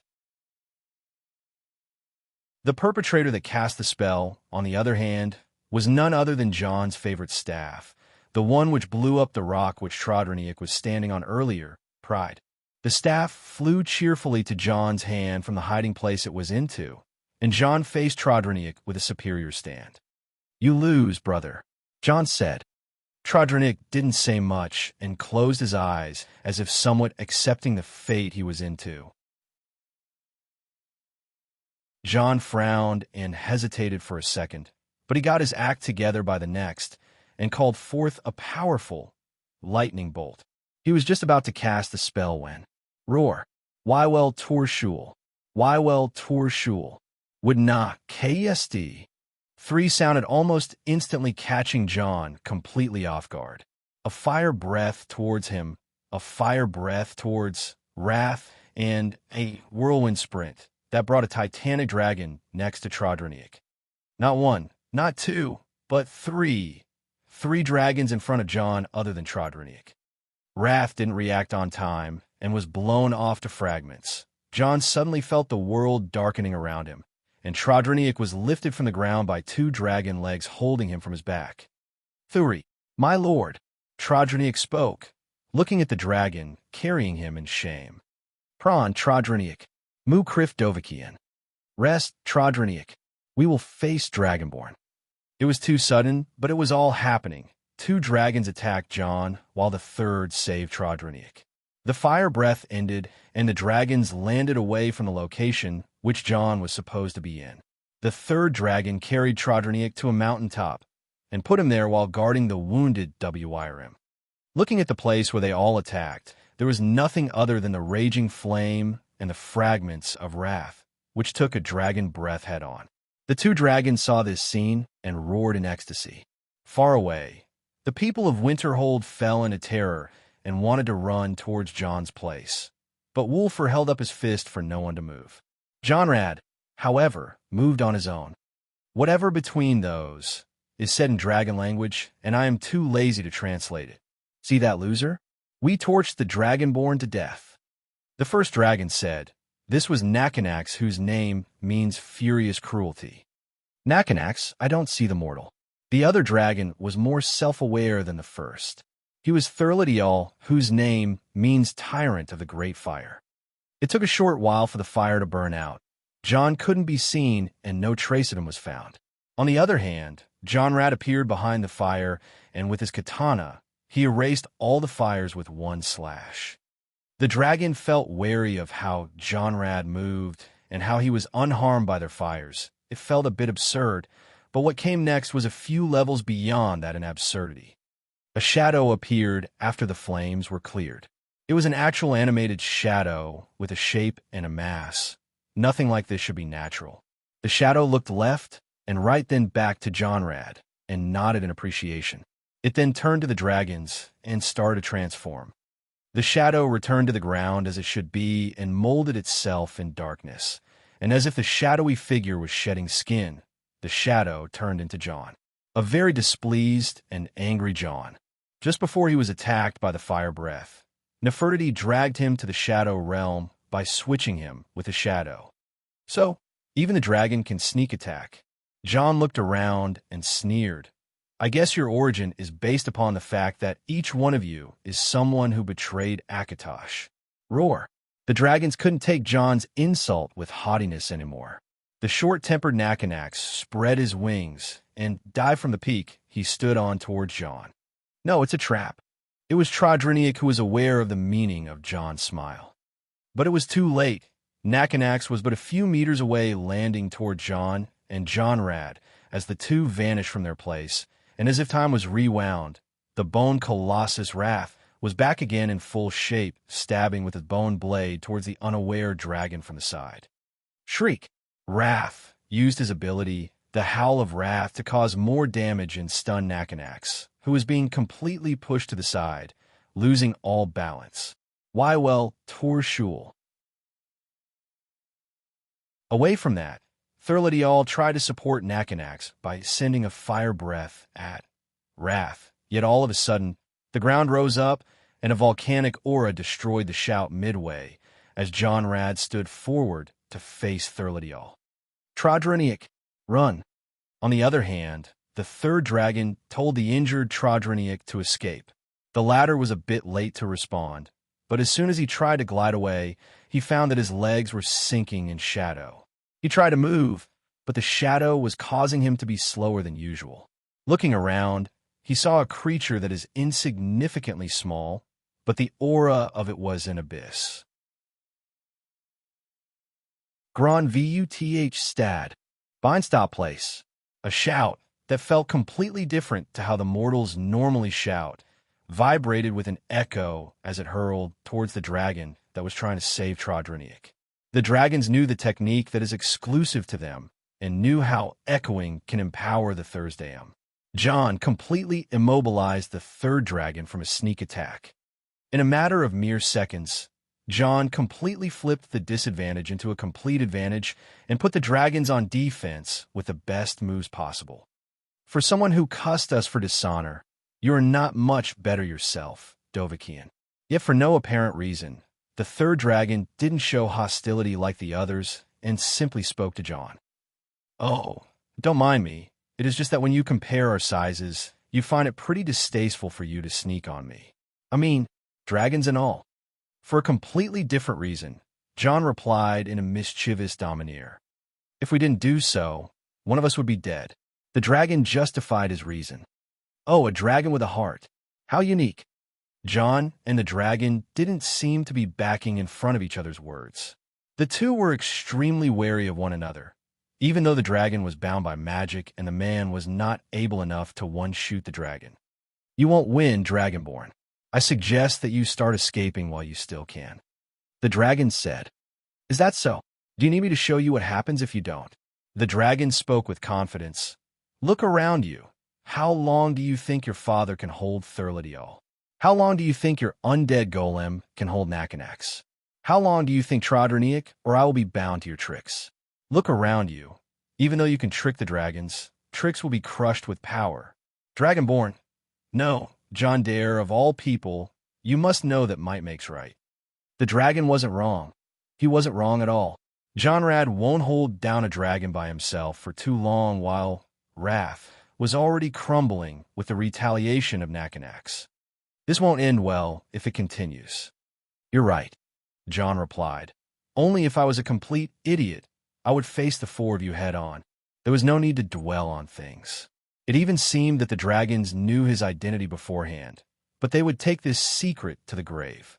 Instead of going to the dragon that was immobilized, John turned around with his halberd aimed at the wounded Trodroniak. You, eat shit. John charged at Trodroniak, who was bound by Nefertiti and intended to take him down as fast as he could. With one of the four dragons down, it would be way easier to take the rest all down. Seeing John coming at him, Trodroniak was struggling to free himself from Nefertiti's bizarre trap, but she was giving him no leeways. Time to meet your Mac.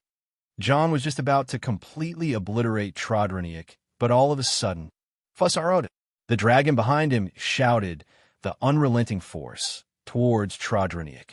John had no choice but to evade out of the way and let the shout hit Trodroniak, who was not only freed from Nefertiti's trap, but was also sent away in the air. Motherfucker. John couldn't believe Trodroniak managed to slip away. Even now, the other dragons were starting to gain momentum. Nefertiti, take this to Wolfer. John couldn't stay like this any longer and passed the cube to Nefertiti, who disappeared instantly, and John also moved right away. He ran toward the end of the peak he's on and looked between John Rad and Wrath. Old man, how long can you hold up? He sent a telepathic signal. Take that you owe, son. A minute. This bastard is tough. We have 30 seconds before we are disadvantaged. John replied and teleported towards Wrath. The first thing he had was to stop Nakanax from gaining momentum. He ordered Wrath to retreat, and instead of trying to physically overpower the dragon, John went for playing completely dirty. With Pride as a third hand and his own two hands working separately, John cast a barrage of spells at Nakanax. Dark Shard, a hedge magic spell that summons a crystal imbued with Daedra power to stun the target. Encase, an alteration/conjuration mix-up that reshapes the earth beneath the target using Daedric energy that can consume power. Evil Cage, a spell that can put the enemy in a greater slowed state. Soul Silence, a mysticism spell that disables the target's ability to use magic. Seal Space, a spell that completely prevents teleportation or opening a portal in the area. Burden, an alteration spell that causes the body to feel heavier. The raging Nakanax was completely immobilized, and his titanic body was quivering on the ground. The only thing he could move was his eyes that stared daggers at John, who was begging for breath too. John overused his large magica pool just now and started chugging on a potion while looking between the other three dragons, calculating what to do next. At that same moment, Johnrad was completely overpowered by Thurladial and sent flying backward toward John. He landed badly, but he jumped right back up and looked at John. "Son, anything you can do now is roar." But he couldn't continue his words. The shadow of Thurladial descended on them both at the same time, but that wasn't the worst of it. The third dragon freed himself from the bind and roared to heaven. The roar was mind-numbing. The pressure was devastating.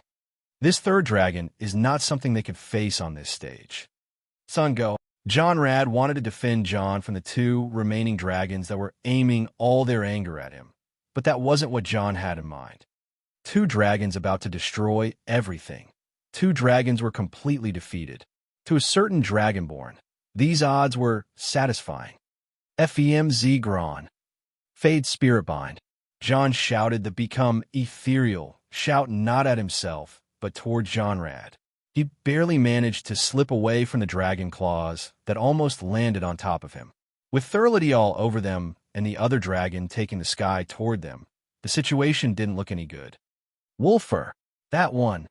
John was nearby, lying on the ground as he dodged Thurladial. He called for Wolfer and aimed for one of the four dragons.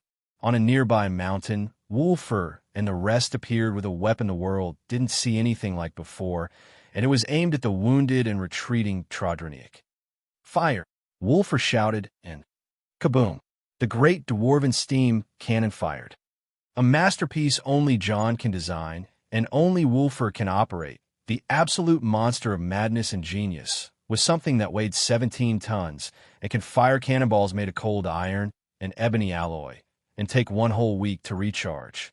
If not for the runes John inscribed on the cannon, the sound of it would make the hearts and brains of anyone in the perimeter of a 100 meters explode. Wolfer fired the cannon and ran away before parts of the cannon itself flew away from the pressure made by the explosion. It was a prototype, after all. All four dragons realized what happened and were put in a very difficult situation. Those four are the ones who remained from the Wise Dragons faction, a group that was once the heart and soul of the cult. John killed one of them not too long ago, and the others are either not revived yet or broke away from Skyrim long ago. If one of them is to fall now. Kest VULD Stad. Limit Shift Place. Finally, the third of the dragons decided to use the fastest shout there is the teleport shout. He disappeared from where he intended to charge at John and appeared right above Trodronic. He held the wounded dragon with his claws and twisted his body mid-air to throw him away. And the cannonball arrived. Asterisk crash. Star. It didn't miss, but it didn't completely hit either.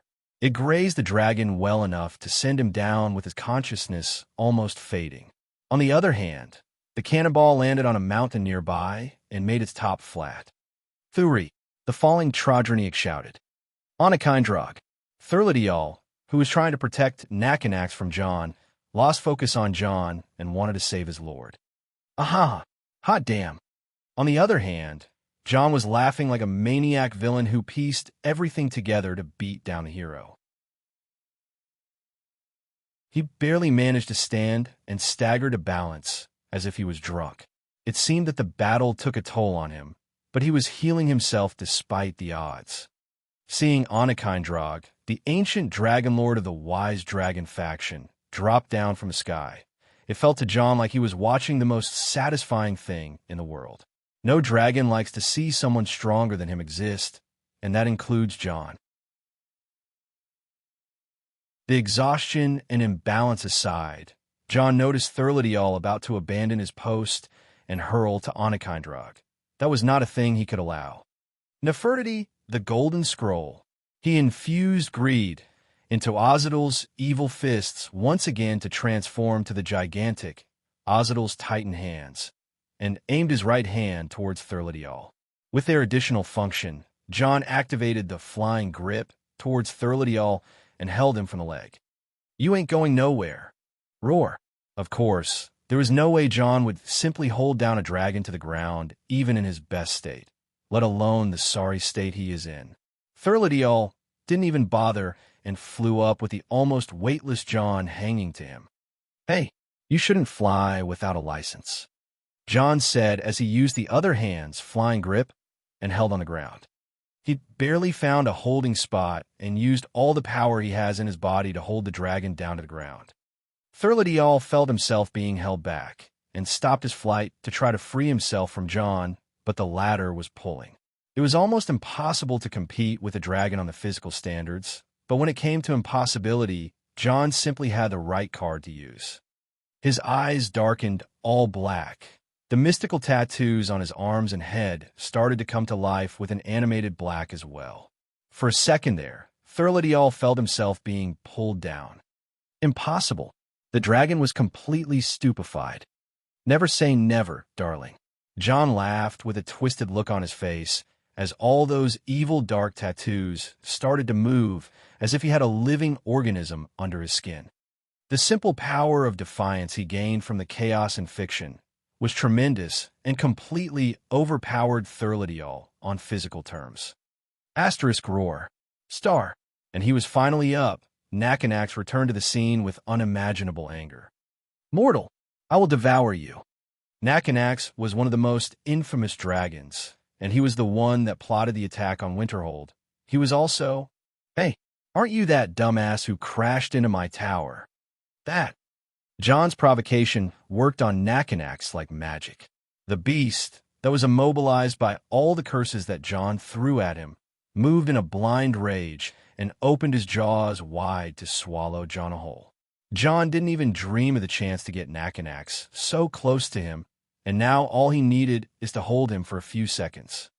Seeing the large monster open his mouth, John held his lower body up, and then with the left leg, he stopped the upper jaw, and with the right leg, he stopped the lower one. This strange, chaotic fight reached a strange stalemate. John holding down a dragon by a chain and stopping another from devouring him by his two legs. Thanks to the chaos and fiction, the situation was almost on equal standing for now.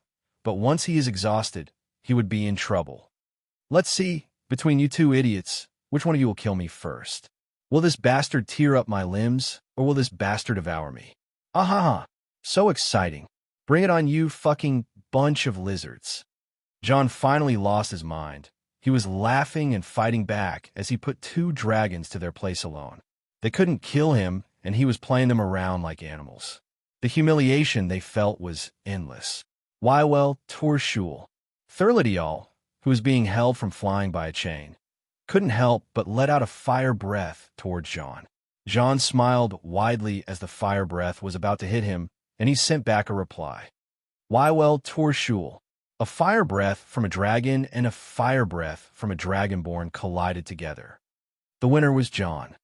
Thurladiel, whose very name meant tyrant of the great fire, was showered with the fire breath of a being who is not a dragon. Human, no. And finally she arrived.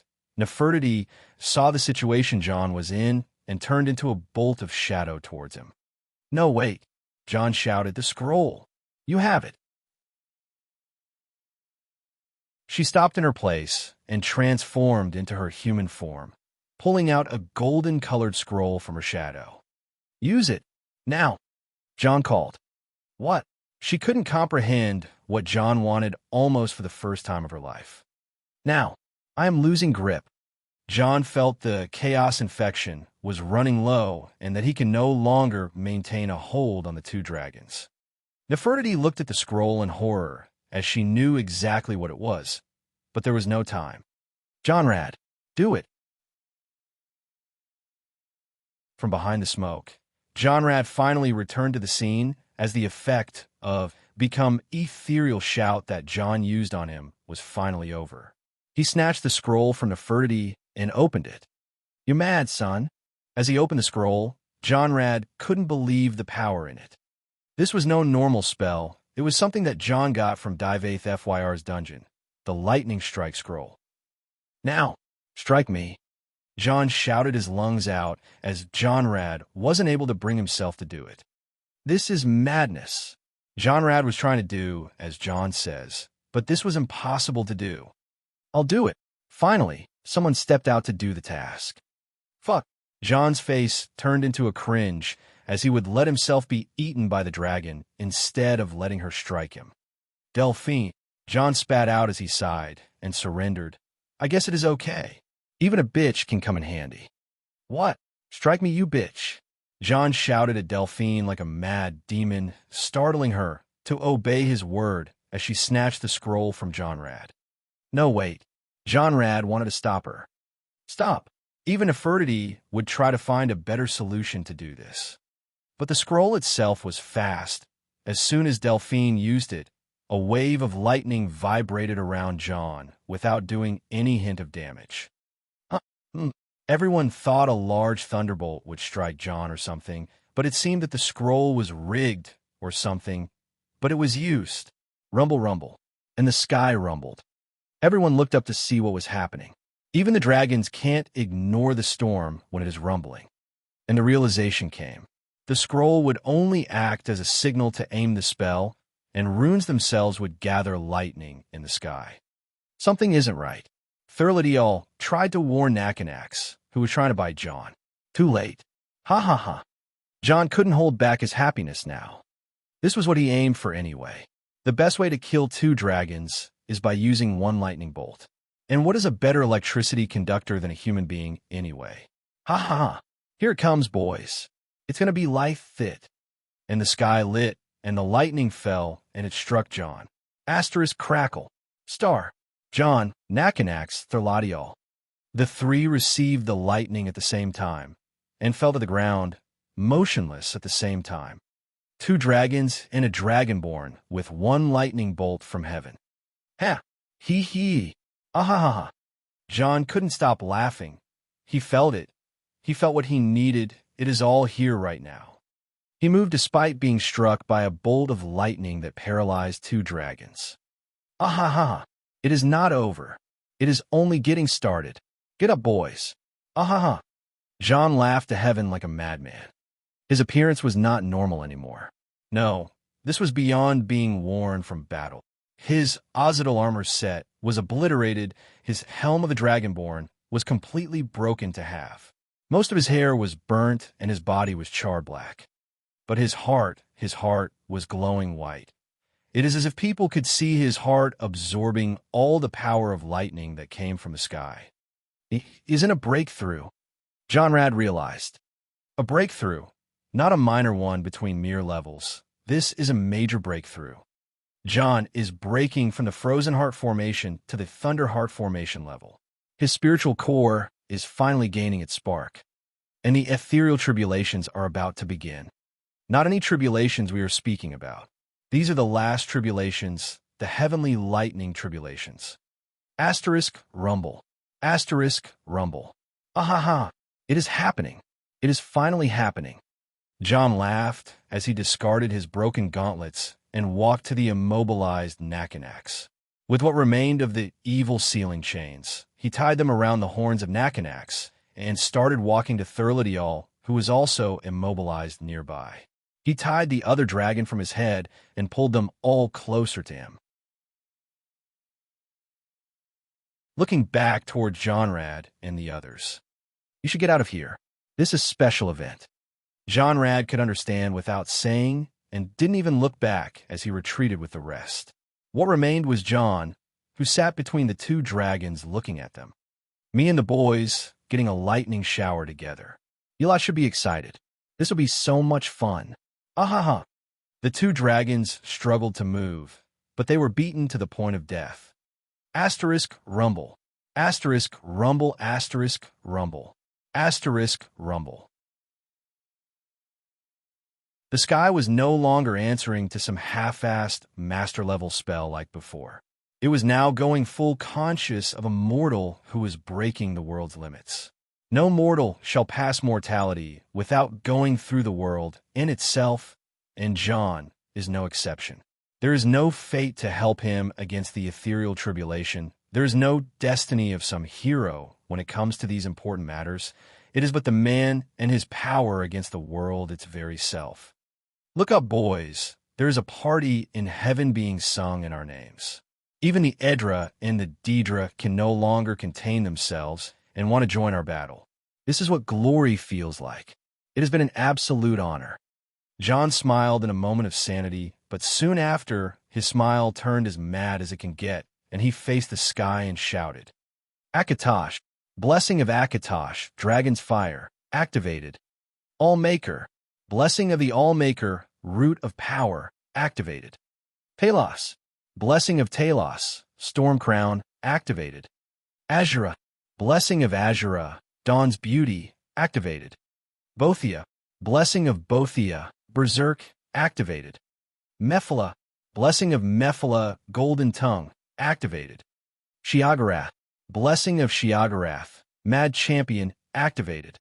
John looked to the sky and smiled as the wides felt warm embracing him.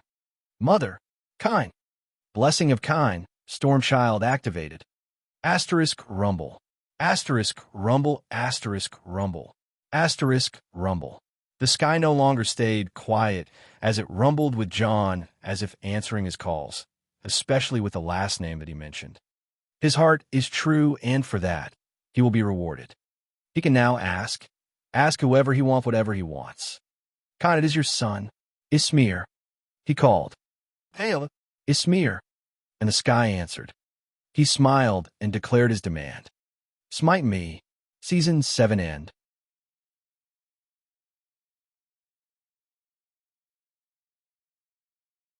Chapter 554, Level 80. I hereby announce the beginning of Season 8, Blade in the Darkness. Happy new season, and may the release rate be ever in our favor. Also, big thanks to our new patrons. At Queep, at Singularity, at Carl Wera. John opened his eyes. It was morning. He was still in Arkwyn Valley where the mountains and the terrain were reshaped by last night's fight. The chaos didn't let anything in its place. Many corpses were lying around the place, some even turned into charred mess. However, the most important corpses were the two large dragon skeletons lying on his left and right. He killed 2 more dragons, for in total by Mermulner around Whiterun, Nahagliv near Rorikstead, Nakanax, and Thurlidial in Arkwyn Point. More to that, his power experienced a serious leap as he went through a breakthrough and absorbed 2 dragon souls at the same night. He felt invincible. But last night he experienced all sorts of pain that he almost lost his mind a few times in a row. The lightning that struck him during the ethereal tribulations almost made him grow deaf and dumb. Even the remaining clothes on his body were completely burnt and he was left naked. Finally, he decided to move. He tried, but he found it hard. It was as if every joint in his body was overloaded with enough tension to break the back of a mammoth. If he let his body move carelessly right now, it would only brew disaster. The best thing to do after getting hit by that crazy amount of lightning is to exercise some stretches and flex out all that tension. He put his hands on his hips and broadened his shoulders, then pushed against his hips and stretched his spine left and right. Crackles. Each segment in his spine from the neck to the sacrum made a crack as all the residual lightning energy was released. Boy, this felt amazing. John took a deep breath, then started to twist, flex, and stretch again. Each time he released the tension, it was akin to the thunder coming out of his bones. Damn, it felt good. John stood up in an energetic manner, but the moment he kicked the ground up, the world started to go down in his point of view. Hoopsie, or rather, it was him kicking the ground too hard, almost jumping unusually very high. He enjoyed the moment midair and rolled his body around, then made a very intentional superhero landing. He couldn't resist it at all, even though he was still as naked as the day he was born. There was nothing around him, not even anyone. Arkwyn Valley was as silent as the dead lying around. Yet the surprises didn't stop here. Once he opened the system screen, there was a truckload of notifications waiting for him. Congratulations! You have forcefully skipped the Frozen Heart Formation stage to the Thunder Heart Formation stage. The growth speed was unprecedented. You have leaped from LV 74 to LV 80 in one night. For such a monstrous growth speed, a blessing has been rewarded. Blessing ashore. Heartbreaker. Weaker opponents submit faster, while stronger opponents become weaker with time. On the other hand, losing resolve weakens you. You have absorbed 2 dragon souls. Something awakens within you. Blessing of Akatosh. Inner Dragon has been updated. Blessing of Akatosh. Inner Dragon. Krill. Wrath has sustained a lot of damage, going into recovery mode. Ozidal's evil fists are damaged. Request repair. Ozidal's boots of the Apostle are damaged. Request repair. Ozidal's war belt is damaged. Request repair. Helm of the Dragonborn is damaged. Request repair. You can't be serious. Wah. Warning. Your voice is in an energized state. Please restrain your voice, or else anyone in the range of 100 feet around you may get affected. Dom. John was no longer sure where to be surprised, so he just held his head and started thinking. This is a good situation, but also very annoying nonetheless. He knew his voice would get out of control someday, and this day is today. He can still control his voice if he must, but it is like trying to walk on eggshells. Alina can help him control his voice for sure, but this means he needs to stick with Alina for some time. And now that he thinks about it, this isn't too bad after all. He started gathering the things that were thrown around. Fragments of his armor, the chains he uses, the weapons thrown around, and anything that can be looted from the dead cultists. He also found the body of Helmer Bloodsail, the supposed dragon priest of the Wise Dragon cult. John took a deep breath and then spoke to the dead of the valley. Disintegrate. The intentional power of his voice caused all the corpses lying around to turn into ash. He had no intention of burying them one by one, and that is the last courtesy he can offer for the defeated. Nothing remained in the valley after that other than the ash, dust, and stone. Now that the heat of the battle and the tribulations has finally passed by, the snow started to descend again and cover the scorched land. John smiled as winter finally showed itself.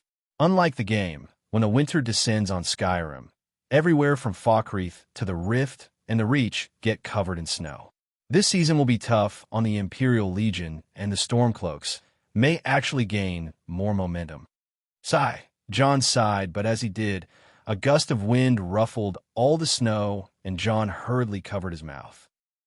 This won't be easy. John tried hard to lessen the tension of his voice, but this would take some time to get used to. He just had to move on right now. But before that, he summoned the Haven Cube by casting Recall, and went in to put all the scrap in a pile and pick up some new armor to fit into. He picked a new set of clothing and browsed his armor collection to end up with the ebony mail. He had to combine in with normal ebony boots, gauntlets, and a helm. His looks were as frightening as that ebony warrior from the game, so he got rid of the helm.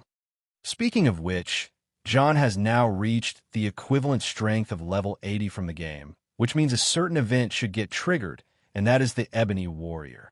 This warrior is an NPC that used to appear after level 80 in one of the major cities and would challenge the player to a duel. His reasoning is that there are no enemies left to conquer and no quests left to do. Basically, It is the game creators assuming that by the miracle of reaching level 80 during a gameplay, the player should have finished everything. But that isn't the case at all. John is currently at that level, and he didn't catch wind of Alduin yet. So, will the warriors still appear and issue a challenge? The answer is a blunt and simple no. The Ebony Warrior is not some canon character from the world, but rather an Easter egg added by the game. Another example of that is an NPC called Make the Liar, who is also an NPC, which was added to mock the game concepts and logic. He also appeared in many different installments of the game. The truth is that John has spent an endless fortune trying to locate both Make the Liar and the Ebony Warrior long ago, but no one even heard about them. There are indeed many knights that are clad in ebony, and many Khajiit are known as Make, but no one ever heard about a heroic warrior in ebony or a Khajiit whose forefathers were all called Make.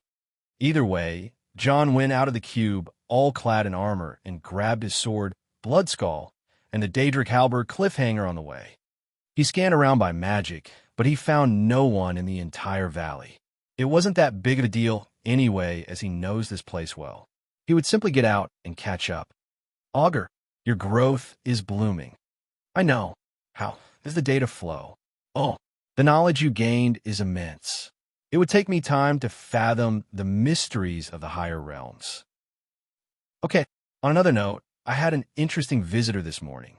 An elf that called himself Encano. So he found you. He had questions. Many of them. He also knew that I can't lie, yet even though he threatened that he would cut my lifeline. How problematic. What did you want to know? Oh, you. Me? Driven to madness and lusting for power, he asked of what it takes to retaliate at you and wanted a method to kill you. Oh, this is alarming. What did you tell him? Oh, the truth. It is all I can tell. You told him how to beat me? Indeed. Awesome. Your reaction is within my calculations. I assume that you are excited to battle him. You're kidding? Of course I am. I will return now and go slap his ass. Oh, it will be better if you wait. The elf needs to undergo a lot of preparations before he can tap into the power that the eye holds. You can't just give me a bone, then dip me in cold water. Damn it.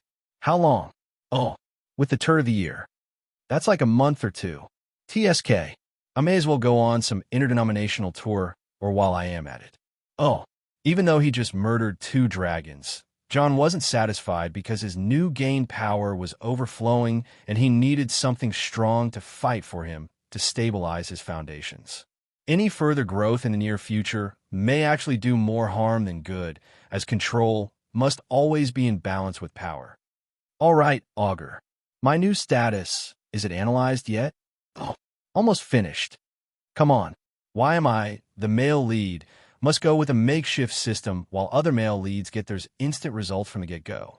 Oh, if you're done complaining, you can access it now. Thanks, Augie.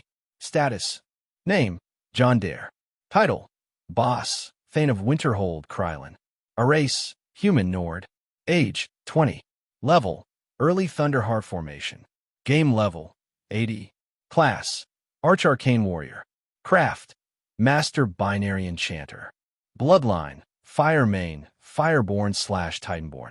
Birth sign, the Serpent, Eating, the Shadow. Abilities, Nord, Battle Cry, Power. Northborn, Effect. Fire Main, Fireborn, Effect. Titanborn, Power. Battle Spirit, Power. Basic Aura, Madness. Advanced Aura, Red Tyrant. Manifested Aura, Dragon. Astral Access, Effect. Eternal Flesh, Effect. Serpent Birth Sign, Effect. Wave of Voice, 1/3, Effect. Sky Above, Hear the Sky.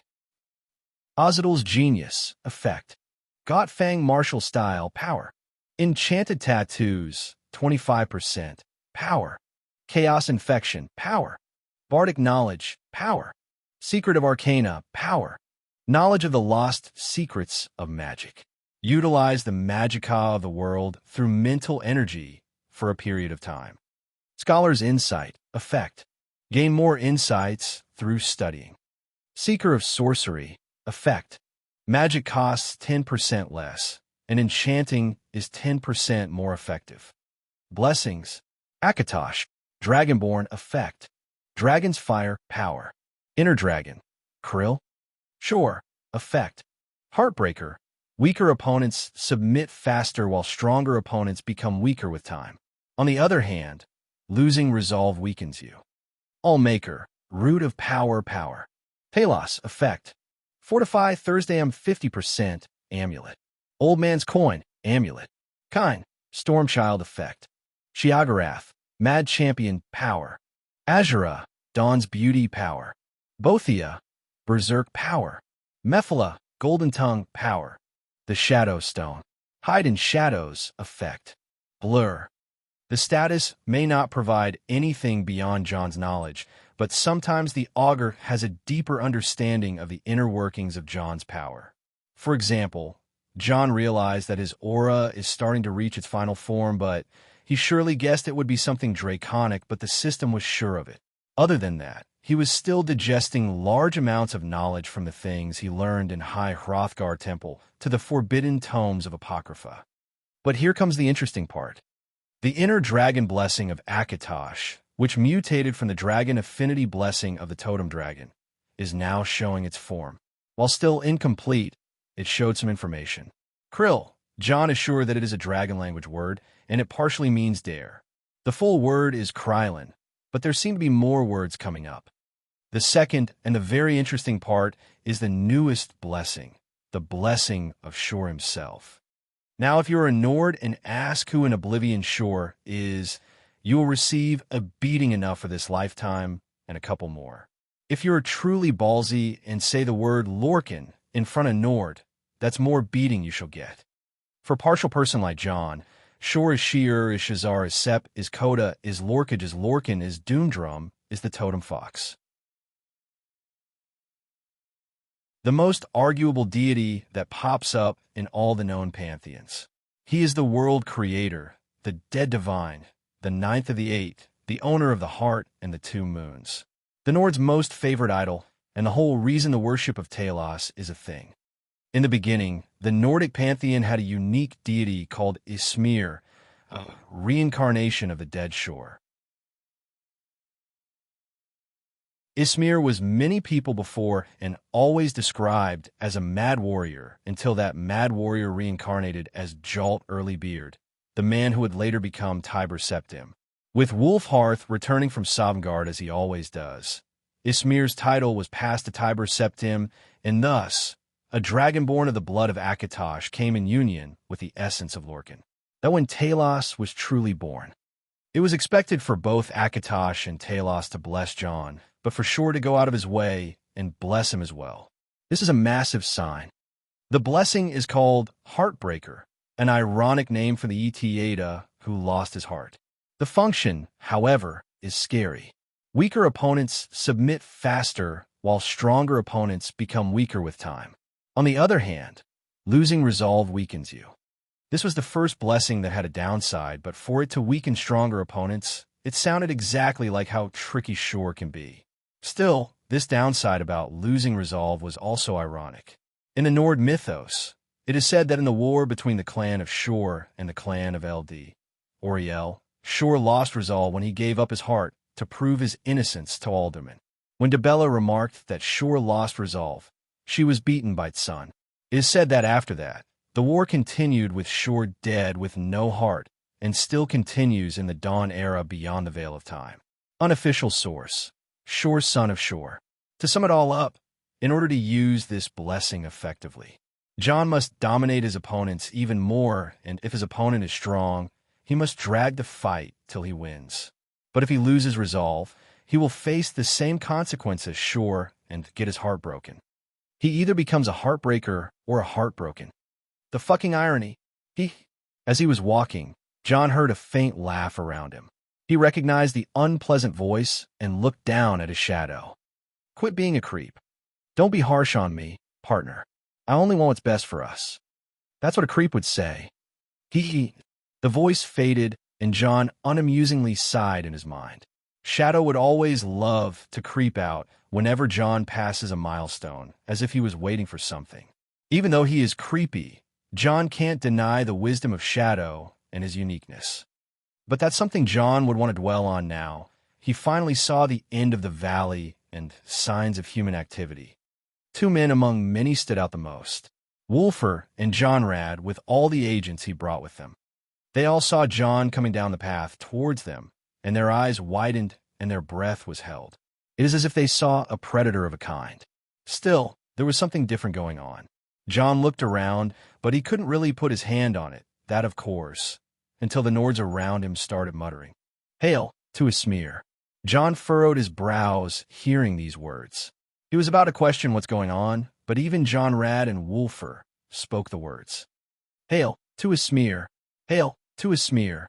John tilted his head for a moment before just realizing what happened. It wasn't only him who heard the voice of the sky. It wasn't his newfound ability to hear the wind whispers the same ways the graybeards do. It seemed that the sky had actually spoken. It was akin to a miracle.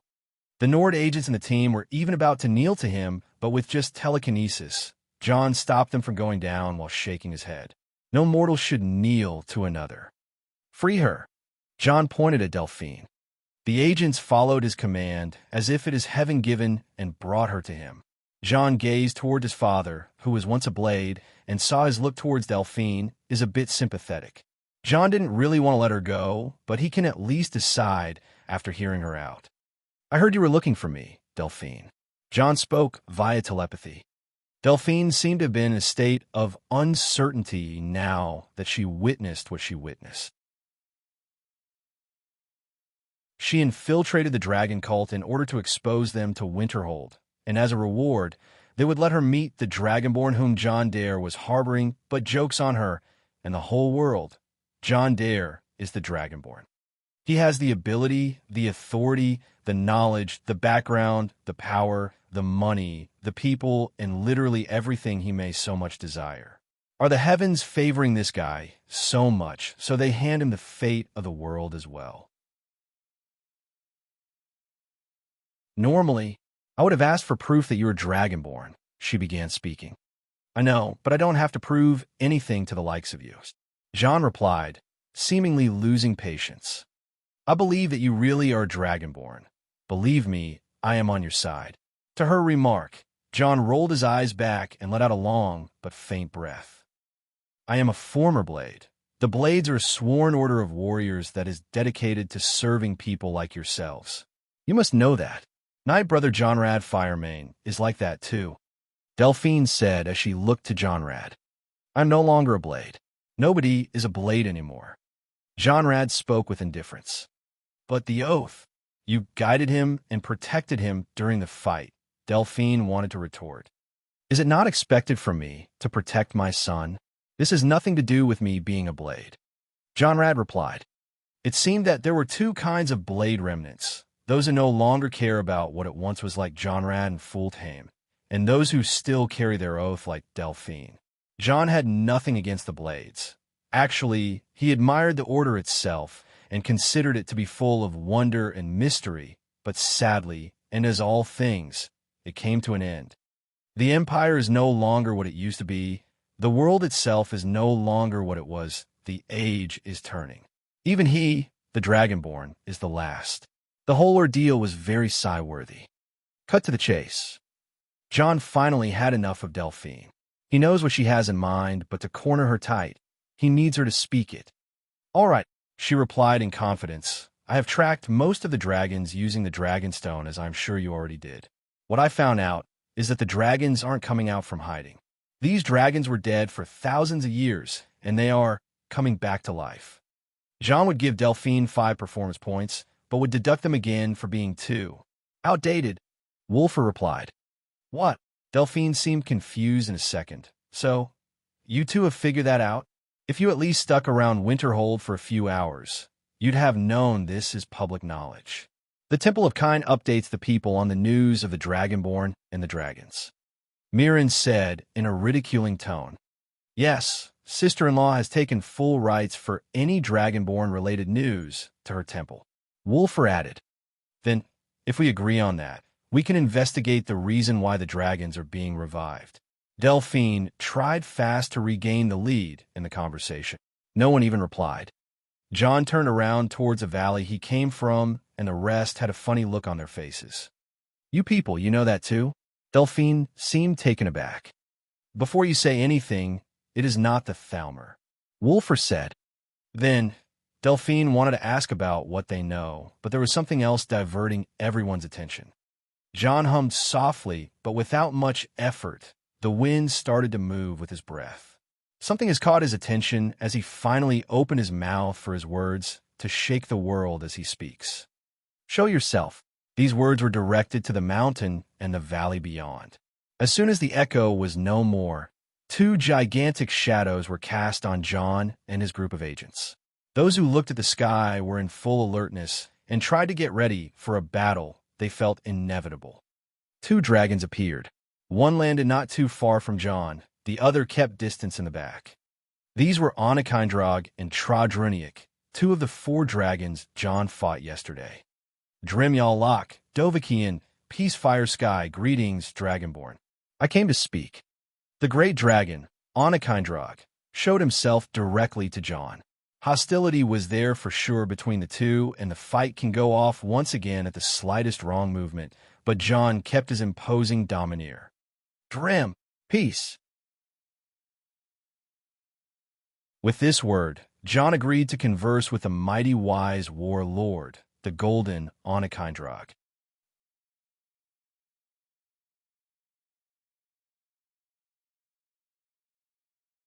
Chapter 555, Onakindrog the Wise.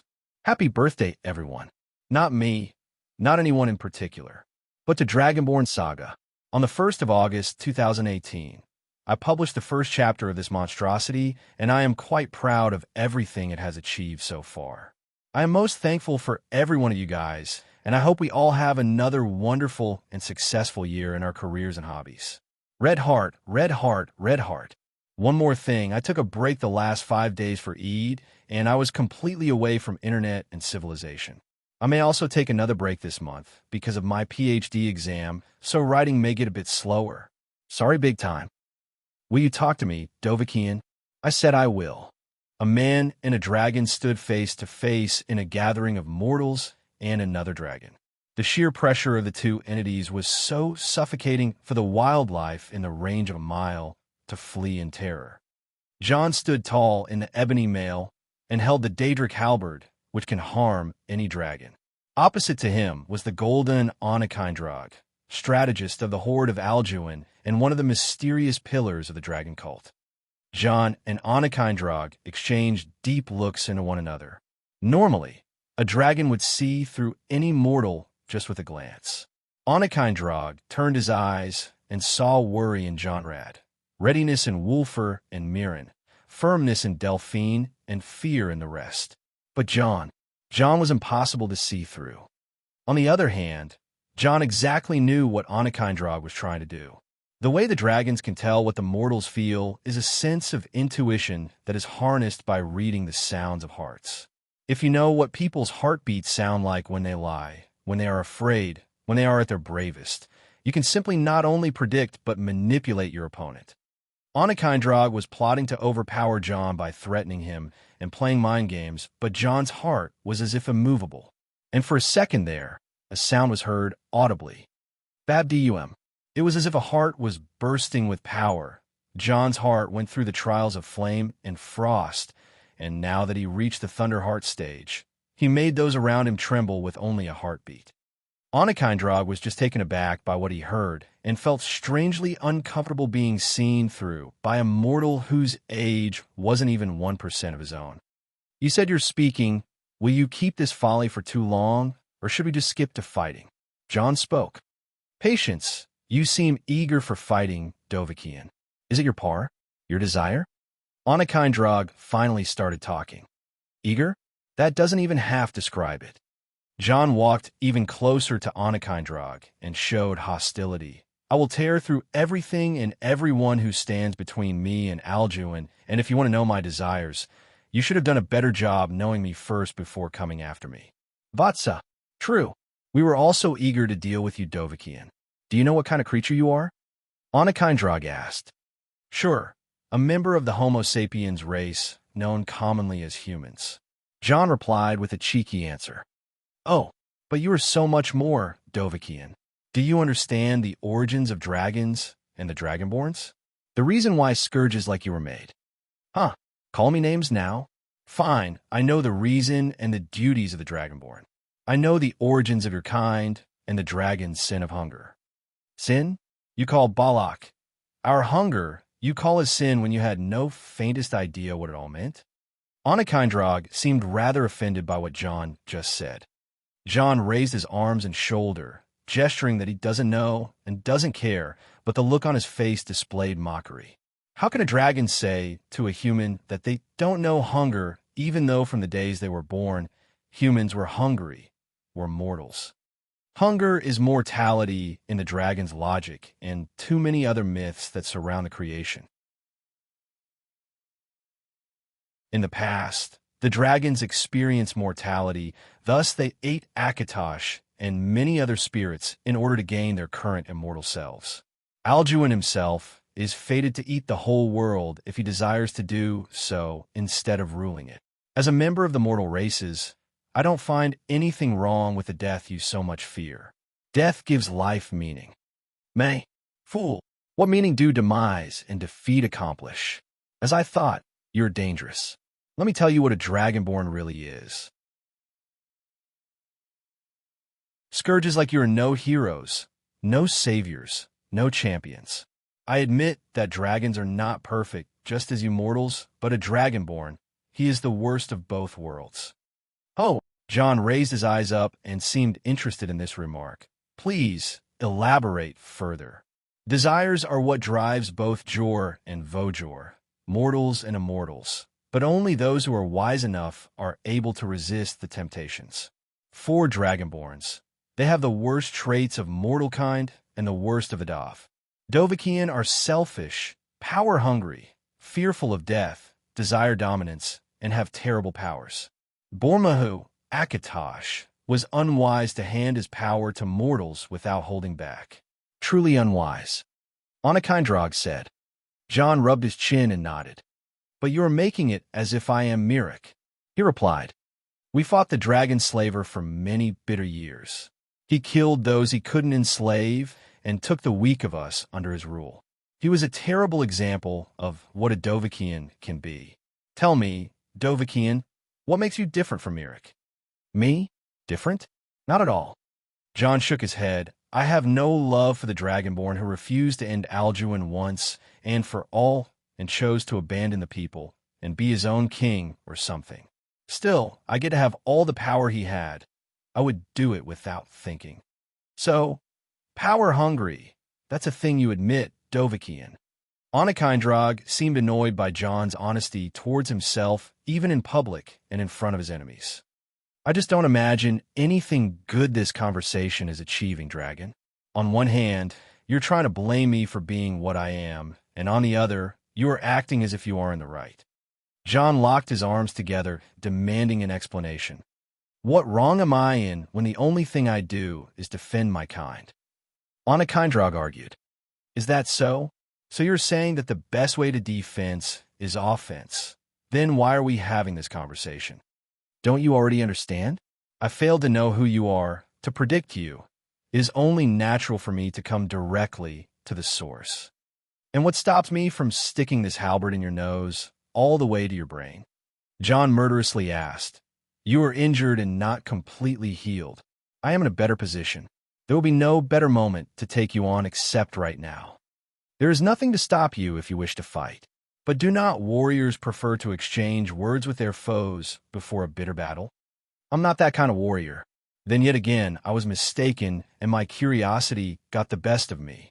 Onakindrog spoke as if he is admitting his own bad habit. Now if you're done with your nonsense, I have something to confirm. John took the lead on the conversation from that point.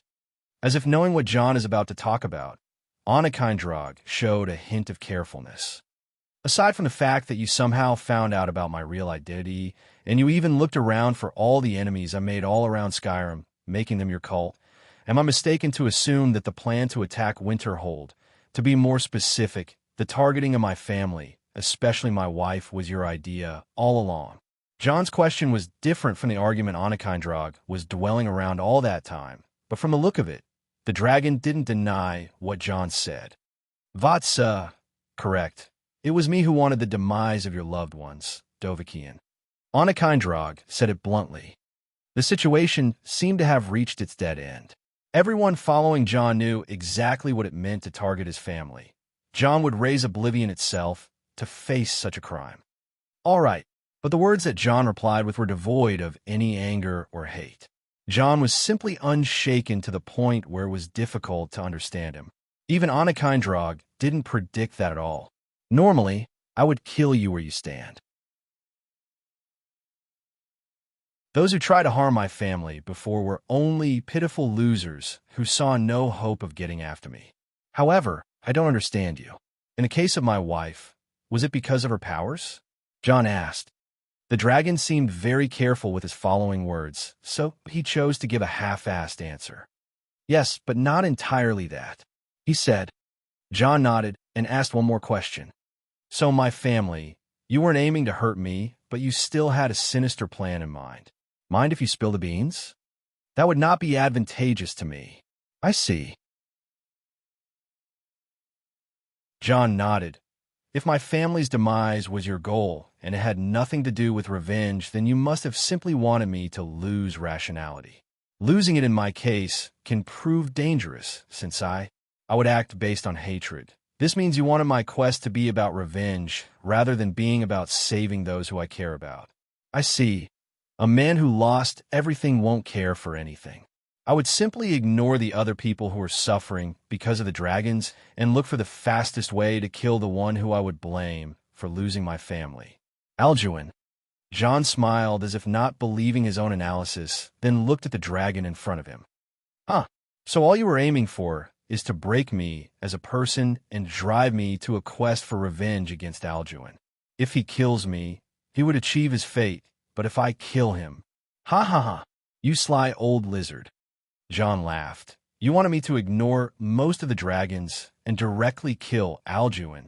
There was no longer hiding it.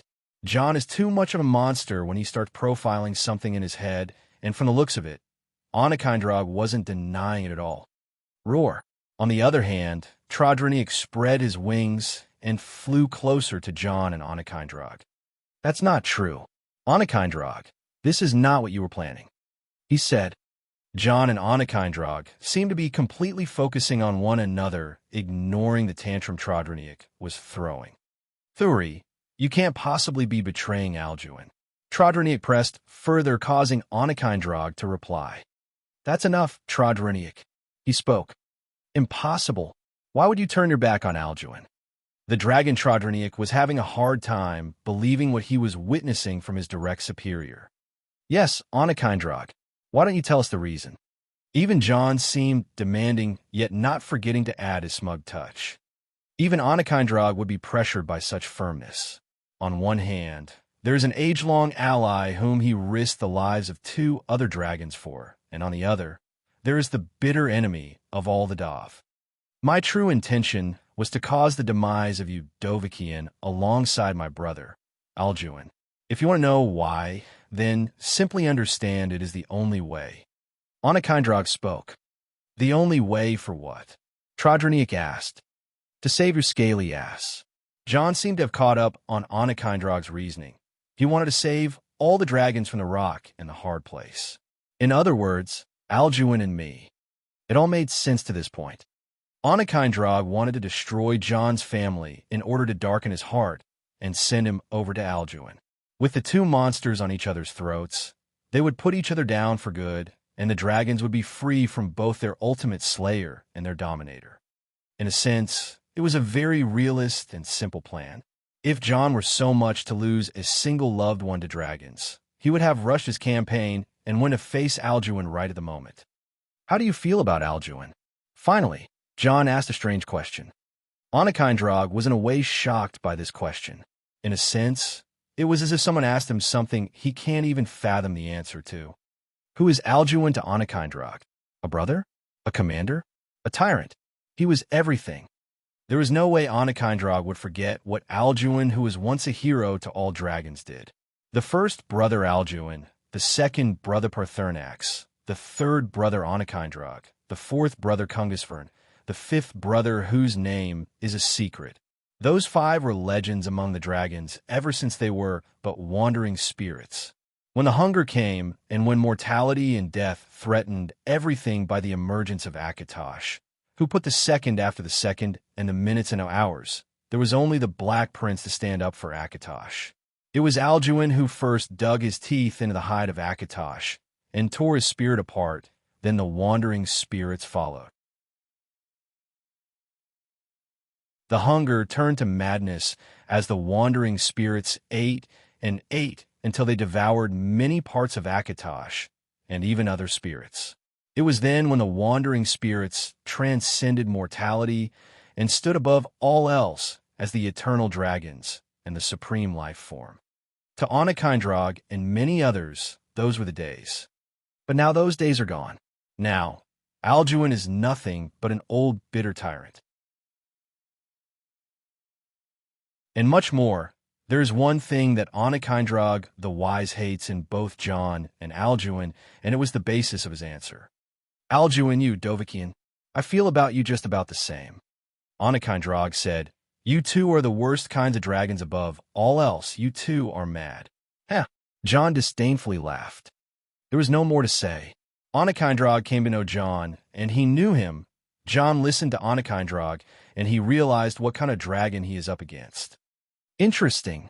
Interesting indeed. Jon was smiling widely. So Alduin is crazed, power-hungry, and a bitter dragon. That's a recipe for disaster indeed. And you don't want me to kill the dragons who are uninvolved, right? Onakindrog didn't reply, as there are no more words to be said. All right, I won't kill dragons discriminately. Jon raised his shoulders without much care. What? Wait, what are you saying? Son, what are you? How could no way? Not kill dragons. That's how. The reactions around Jon were the same, whether it is from the side of humans or dragons. Thane Jon, how could you say such a thing? You are a dragonborn. This is unacceptable. And the one with reacting the most was Delphine. Unacceptable. Jon turned to her with a murderous look on his face before slapping her with the back of his hand before she even replied, You don't get to tell me what I should and shouldn't do, bitch. The agents quickly held her up and dragged her back, then gagged her after a signal from Jon. After that, Jon turned to Onakindrog. As I said, I won't hunt the dragons without a reason. If they committed crimes, I will arrest them and put them to trial, then pass judgment on them. If they resisted arrest, I would deal with them as I see fit. By my authority, the rules and rights of men would be applied on dragons from now on. Jon declared his intentions. His words were as if lightning kept striking at an instant rate. What is the meaning of this? Trodronic asked. It is as you heard. From the beginning, I had no intention of driving the dragons to extinction, and quite frankly, I would prefer to have the dragons as allies instead of enemies. Dragons are one of the sentient races, and I know they feel lonely, they get mad and bitter, they hate isolation and can suffer mental traumas. I had to confirm that, of course, and you proved to be excellent specimens. Jon was satisfied with what he confirmed and what he found out about dragons. Other than their psyche, he can also figure out many weaknesses in their nature. And what judgment will you pass, Dovahkiin? We killed many of the mortal kind. Will you sentence us to death? Onakindrog asked. I should do so, Jon replied. Sadly, this will raise conflict and cause the other dragons to feel distrust towards me. Thus, I will pass a judgment fit enough for your crimes. The same goes for you, Trodronic. The two dragons didn't reply, carefully considering their options, but eventually, there seemed to be either this or conflict. If conflict became the option, Jon would forever be seen as an enemy to the dragons and would be forced to annihilate them at some point. The only option for peace is to comply. Pass your judgment, Dovahkiin. Onakindrog spoke. Jon nodded. For the crimes of murdering the innocent, enslaving members of the mortal races, terrorizing the peaceful folk and the hard-working travelers, seeking to cause discord in the realm of Winterhold, I, Dragonborn John Dare sentence you to exile. You may not dwell on or fly over Tamriel for 1,000 years.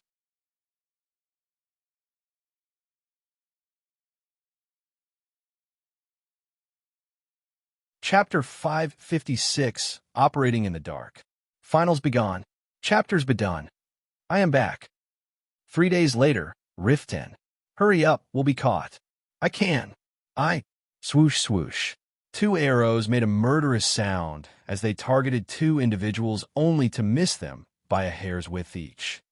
Fuck, they're playing us. Run. The 2 individuals kept running as if their lives depended on it, because that was the truth. They were being pushed towards a desperate situation.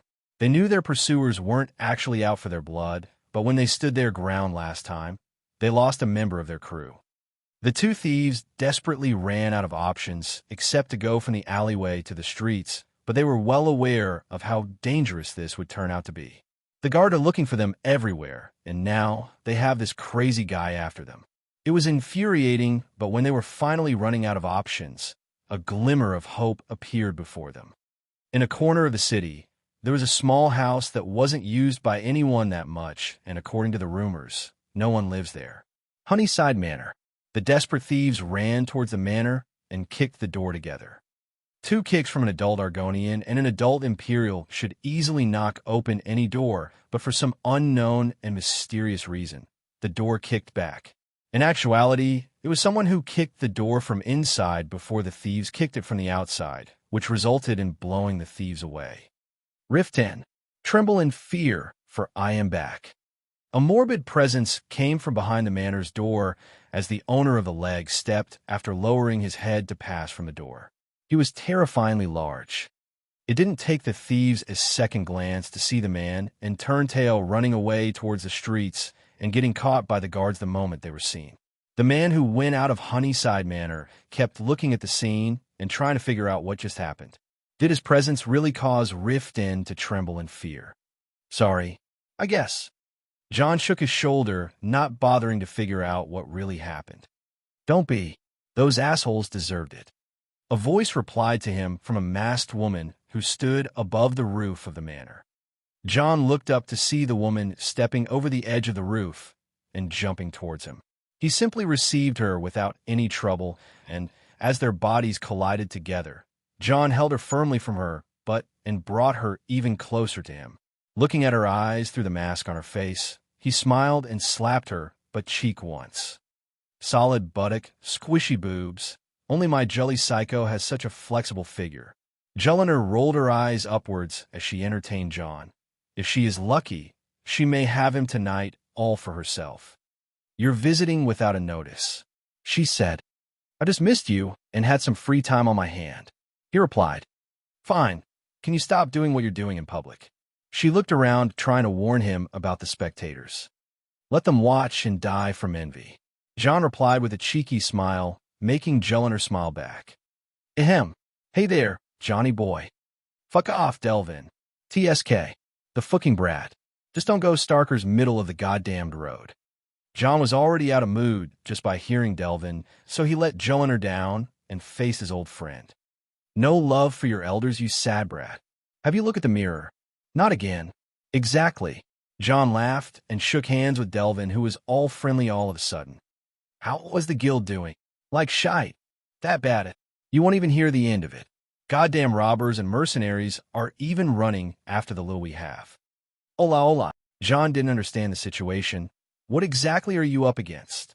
For some reason, there seemed to be a situation that John didn't know about from the game, and it was unfolding all around Rift In. The last transmission from Jelena, which is the reason why he's here, said something about a chaotic situation in the Rift. Truth be told, I haven't the faintest idea. The guards are as tight as an arse all of a sudden, and many strangers popping up around the town. They say a treasure has appeared near the Rift. A treasure appeared? Like magically popped out of butt-fuck nowhere? Exact. Delvin was going to confirm it, but he halted for a second and started thinking, You're the expert in magic. Can such a thing really happen? John shrugged his shoulders. Depends on what treasure we're talking about. The Elder Scrolls do that all the time, but that's their nature. The most powerful artifacts which belong to Daedra are the same because the Daedra control them. Others are just cursed to disappear and reappear. Any idea what treasure that is? Delvin shook his head. The drawing we had is that of something circular. It could be as small as a circlet or even a ring. It can also be some kind of artifact with specific use regardless of the shape. Delvin said, "So all you know is that it is a ring-shaped object. That is more confusing than being a lead. Sounds like someone has an ulterior motive behind spreading the rumor." John nodded. "Well, ain't you a bright bastard? You may be right, though, but I ain't sticking my head for just a rumor. No thanks. It is making people turn into animals." Delvin spat on the ground as he replied, "Then why are you two going out chasing people? That isn't how you usually act." John said, "Nah, just thinning the competition. We want the guard to catch those assholes so we can know who's after them." "Wait, you make the guards interrogate them for you when you have my jelly psycho? Are you looking down on our skills?" John felt offended. "For Dagon's sake, why on bloody Nern do you two freaks get horny when you think of interrogation? Is it some sort of foreplay or something?" Delvin felt disgusted looking between John and Joel. On the other hand, the two looked at each other, not wanting to admit it. "Oblivion, I was right, wasn't I?" "Anyway," John changed his subject, "why are you letting the guards capture them? Someone will have to bail them out. That someone will lead us to their source, you see." "Uh-huh, smart. Still, this ring situation is similar to another one happening in Whiterun. I sent my people to check it out." "Piss off. Sending people around like you're some kind of big shot." "I'm a big shot. Yeah, you snooty brat. Who fucking thought?" "Either way, we heard about Whiterun situation, but the Imperial Legion is involved. Word is they are hunting down everyone who's snooping around their search. Kill first, ask later kind of protocol. Those who are fool enough to mess with the Legion are the ones snooping there." "I'm snooping there. You're fool enough." John and Delvin kept exchanging insults, moving from subject to another like old friends on a reunion. "Damn you, Johnny boy. 2 years out in the wild, and the last we hear from you are raiding a Jarl's palace, then showing up in the same place announcing your arrival and sponsoring the bloody Dragonborn on top of it. That was like a Fukin legend. You learned from the best indeed. Fuck you very much. You're welcome. Hey lad, is it true? I heard all Nords across Skyrim heard something 3 days ago." Brynjolf kept spacing out for 3 hours straight after it. Suddenly, Delvin remembered some event and asked a strange question. You're talking about that?" "Yeah, all Nords heard it." John nodded. "Fuck me dead. You fucking Nords have gone crazy, all of you." The event Delvin was asking about is clearly something that completely shook Skyrim far and wide. The Hail to Ismir incident. One peaceful night, every Nord without exception heard the voice of the sky praising Ismir. The Ismir in this era is no one but the Dragonborn whose name is not known.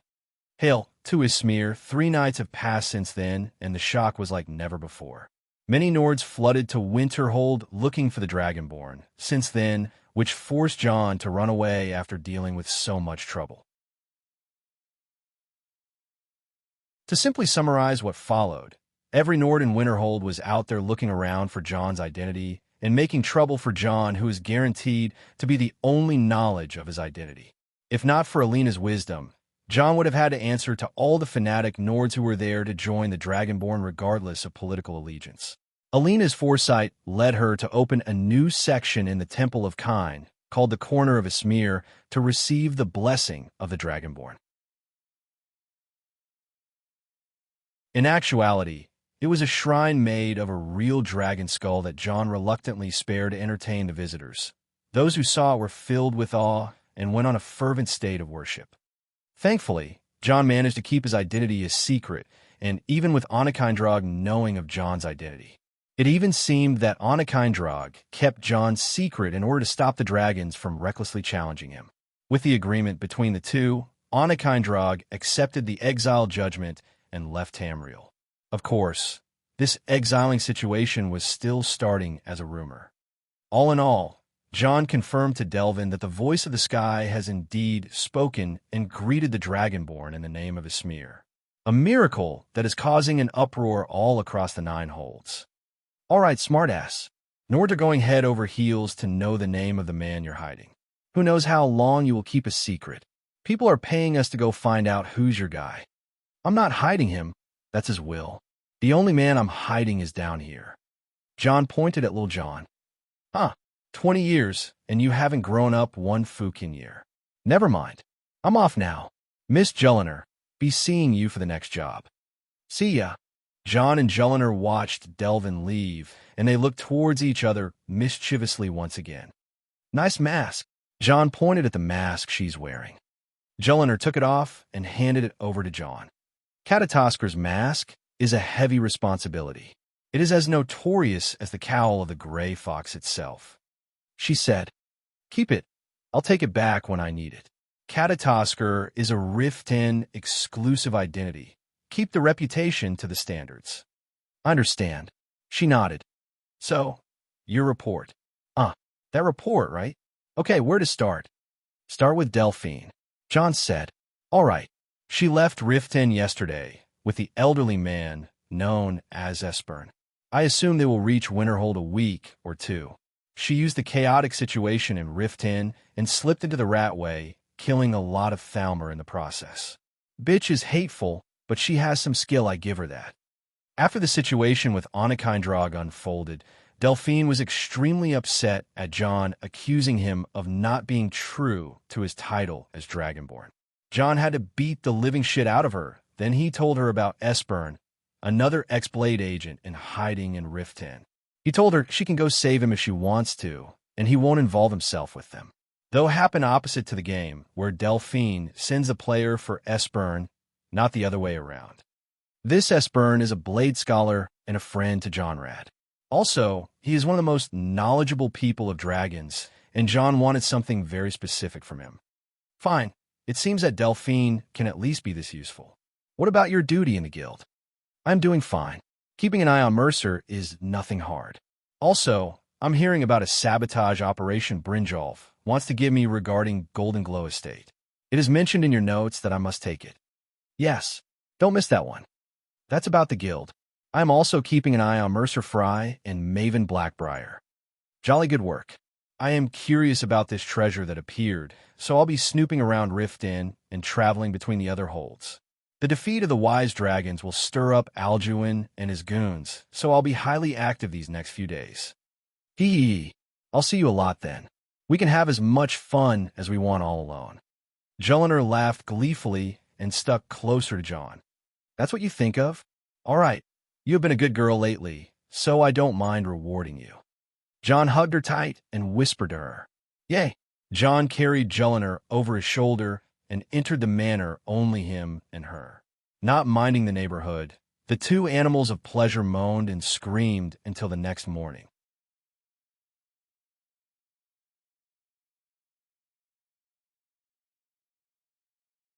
Chapter 557, Money Mayhem.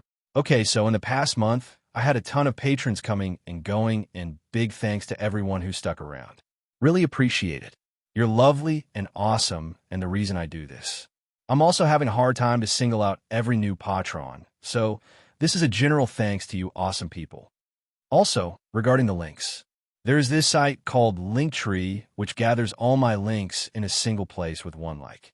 Should I keep using my separate links or Linktree them? Either way, enjoy the chapter.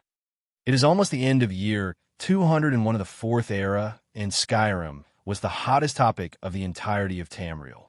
While the Aldmeri Dominion and the Meds Empire were pouring countless resources to control the civil war in Skyrim, the war between Winterhold and the Dragon Cult proved to be an even hotter topic than the boring civil war. The politics between Skyrim and the Empire have long since reached a dead end, but ever since the disastrous situation General Tullius created when he tried to control Winterhold last time caused the Hold to completely defect to the Stormcloak camp, the situation became solely relying on the East Empire Company to keep contact with the Dare Dragon Company and sort the bad waters out. Turning John Dare into an enemy of the Empire is something that the Imperials wanted to avoid at all costs. On the other hand, the enemies of John Dare were dreaming of the moment when he and the Empire start banging heads, The one who wished for this the most is no one other than Maven Blackbriar. Maven was not a fan of John, as she believes he had something to do with the murder of her eldest son, Sibby. In actuality, John has killed Sibby in solitude 5 years ago in fear that he may cause Wolfer and Svitty any harm if he lived on. In the game, it is Sibby who kills Wolfer, and John would never let that happen no matter what. For that, the resentment between Maven and John was an all-time high. The Dare Dragon Company hasn't taken any business in Rift Inn just because of the influence of Maven. On the other hand, Maven had no way of bullying John ever since he was associated with the Firemane clan. The Firemans have a higher standing in Eastmarch and can completely overpower the Blackbriars in terms of manpower, which may block all the northern roads on the Blackbriars. The rift is connected to the other holds through Eastmarch, and there is only one road that goes behind the Snowthroat Mountain, but it is dangerous and steep. Until today, Maven has tolerated the existence of the Dare Dragon Company long enough and used her partnership with the Snowshod clan to arrange a marriage between her two allies, the Snowshods, and the East Empire Company. Basically, the marriage between Isgir Snowshod and Vittoria Vici. The marriage itself was political to the essence, and since Vittoria wished to stay away from the power struggle in Cyrodiil, gaining a partner, such as Isgir, was very advantageous, but that was until John Dare came up power. Long story short, he now hoards more than just Winterhold, and being his partner is not just a win for the Empire, but a massive advantage in the long run. Maven was aware that she can no longer face John Dare in any aspect of power that she possesses. John is superior in magic, money, and connections. He even has the support of the Dragonborn and the other way around. It may be still behind closed doors, but there were some rumors about John and Vittoria that reached Maven and completely sabotaged her plans. Still, Maven was no pushover. She knew that John gained power quickly and secured all the ins, outs, and back doors of his business. But for someone who is as calculative as Maven, she would always sit still and wait for the opportunity to arrive. And one day it did. A treasure of great power was rumored to have appeared in Rift Inn. No one knows the origin of the rumor itself, but this thing has made many adventurers, thieves, and mercenaries flock over to Rift Inn. Maven had no interest in the treasure itself, but one thing is certain: this manpower can never go to waste. Slowly and carefully, Maven started recruiting any talented individual she could her hands on and promised them support in finding that treasure as long as they associate themselves with her once all that is over. With little effort, Maven has amassed a group of killers and thieves that would completely do what she desires. On top of that, she spent a fortune to recruit a certain dark elven whose level is that of an archwizard. It was a complete mystery why an archwizard would stay anonymous and not associate himself with any large faction, but that would remain a mystery. Anyone would imagine that Maven Blackbriar would toss away the Thieves Guild and the Dark Brotherhood, now that she has her own faction, but Maven is not that kind. She knew John Dare is associated with the Thieves Guild and by his part immune to the Dark Brotherhood, but that wouldn't mean he is as close to them as she is. Those two factions have long since worked with her, and she would never let anyone get an upper hand against her in terms of connections to the underworld. Also, the head of her assets, which is the Blackbriar Meadery, Skyrim's most well-established mead business, which she had to cultivate to an actual money machine in order to face the horrors of the DDC. With the Dare Investment Bank and the Dare Insurance coming to the scene, Maven had a similar idea, yet a bit cruder and less forgiving than investment. Maven started loan sharking in Rift Inn and moved towards Eastmarch. Finally, and for the first time, a real clash happened, and the loan sharking started clashing with the investment. The money war was as dirty as it could get between the two establishments, and a war of rumors began to erupt. Unlike investing, loaning was more of a common practice, and it would help a lot of people whose business were affected by the war, allowing them to recover substantial losses on a fast pace with a little worry over the payback, since their businesses have been established for some time now and only needed a push. On the other hand, investing meant to make a complete stranger own a part of your business with you.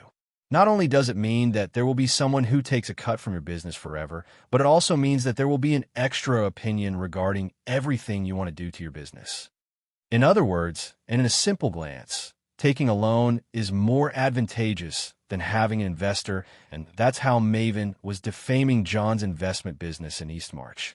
A rift of distrust has grown between the locals and the Dare Bank, giving Maven a lot of breathing room and an opportunity to be the messiah figure for the falling businesses.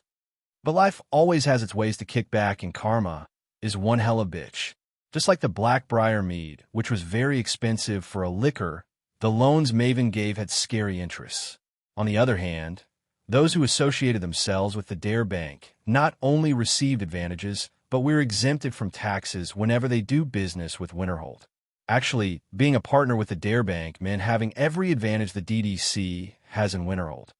This was insanely good, or maybe too good to be true, but this wasn't the end of it. The investment agents of the Dare Bank were freelancers who would profit from the increase of the income, as well making them completely loyal to both the bank and the businesses they are assigned to.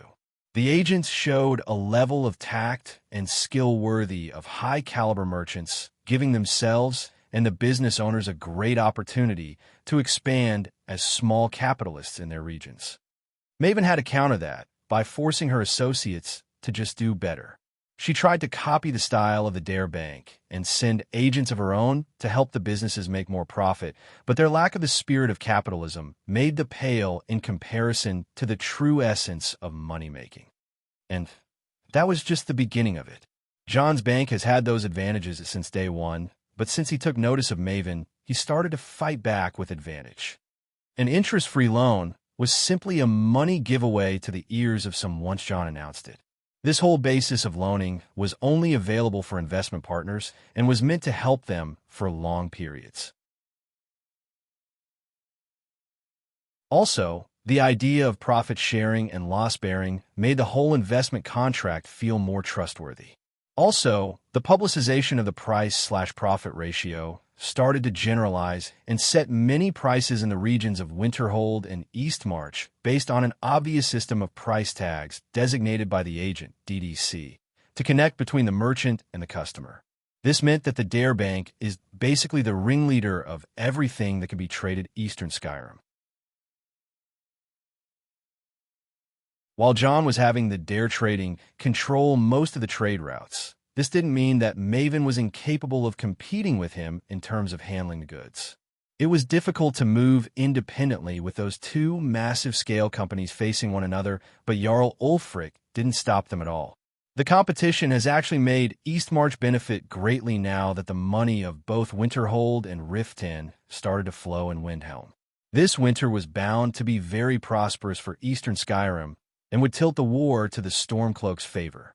In the end, the market was simply rejoicing whenever the names of John and Maven were mentioned, and many would start to take sides between the new investment system and the loaning system. Away from the Rift and Eastmarch, John had aggressively waltzed into the Pale and started a large-scale investment in Dawnstar despite how much Jarl Skald hates John. From the Pale, John is planning to keep the investment invasion going on until he completely takes both Whiterun and Jalmarch. This will keep the last two rich holds of Hafengar and the reach for the last phase in Falkreath as the faraway foothold to enter Cyrodiil. It was a real invasion one way or the other. The government may belong to other people, but many lands of both strategic and commercial value belong to the company, and that who owns something lords it.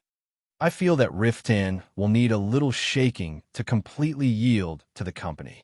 Maven's reputation is not originally good, but she's making us look, but displaying herself as the necessary evil. Whiterun's branch manager, John Battleborn, said, "It will be difficult since Maven has had an iron grip on Riften for ages. Her business is mostly about loan sharking, mead, farming, mining, and lumbering.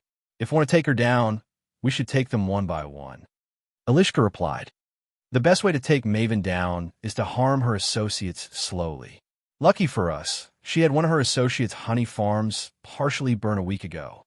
It was only an intimidating attempt, but we can use it to make some damage in her name." Wolfer added, "That could be arranged. Right, boss?" Trudvar asked. All eyes landed on John, who was awfully silent. He cleared his throat and fixed his position on the chair. Yes, it is possible. We just need to know what caused her to be so confident. She is outmatched in both capital and manpower, yet she's very aggressive. That isn't like the Maven I know. John said, our agents in Rift Inn. Should we inform them? Elishka wanted to suggest something, but John raised a hand. No need. Snooping around Maven while not knowing what is happening is dangerous. We'll keep monitoring her just from distance and be patient about it all. I don't really mind healthy competition, but knowing Maven, something will happen sooner or later. The meeting is over now. With everyone leaving, only Wolfer stayed silently as he waited for John to speak his busy mind. How are things? Wolfer asked. Great. It has been 2 weeks since the cult was taken down, so everything is just quiet now. John said, that's a good thing. You should have taken your time solidifying your level.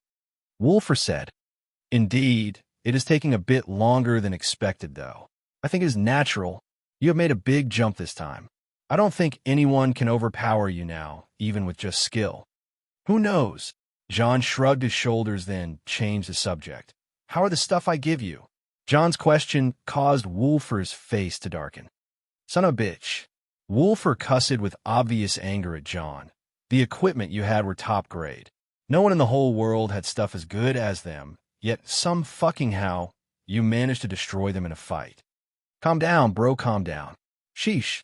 Have you fixed them at least? Yes, I did. Wolfer nodded, but do not expect them to be as good as they used to be. You should consider upgrading your arsenal.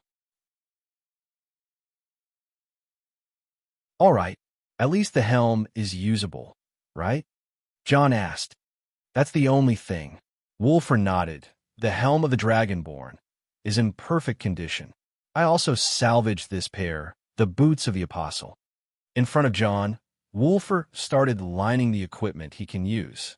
Helm of the Dragonborn is an ebon steel/dragonbone helm fashioned into the iconic shape of the Dragonborn helm from the game. Boots of the Apostle, on the other hand, are a pair of sturdy leather boots passed down from the founder of the Septim dynasty, Tiber Septim, and was gifted to John by the old woman of Mournhold. He still needed body armor and bracers. The Ozidal set was used by John for almost 3 years now, and they serve him really well, but they have grown tired of his abuse. He had to restore them back to what they were and gifted them to the Museum of Sarthal. The only items he kept from the Ozidal set is Ozidal's Ring of Necromancy. Other than that, he was looking for more new items. He could use the ebony mail as body armor, which fits him extremely well, and wait for Wolfer to forge something genius fit for him, but John's nature was pushing him to find a new fabled artifact to put on. There are many artifacts that fall under the description of body armor, but for bracers, it would be a tight list. Seeing John spacing out, Wolfer sat back on his seat and looked at John. All right, what's on your mind? Wolfer asked. Nothing. John answered after a long sigh. It is just that for a while there, I thought when the dragons come back to the world, everything would be happening as I expected. Still, it is a goddamn mess out there.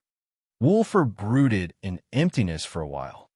From the future you know of, how much of it passed how you changed? Wolfer asked. John didn't need to think about that one. Let's say, I'm not supposed to be this buff. You're not supposed to be walking on Nirn, and Winterhold looks pretty damn lively compared to that. Well, that's a depressing future. Wolfer laughed.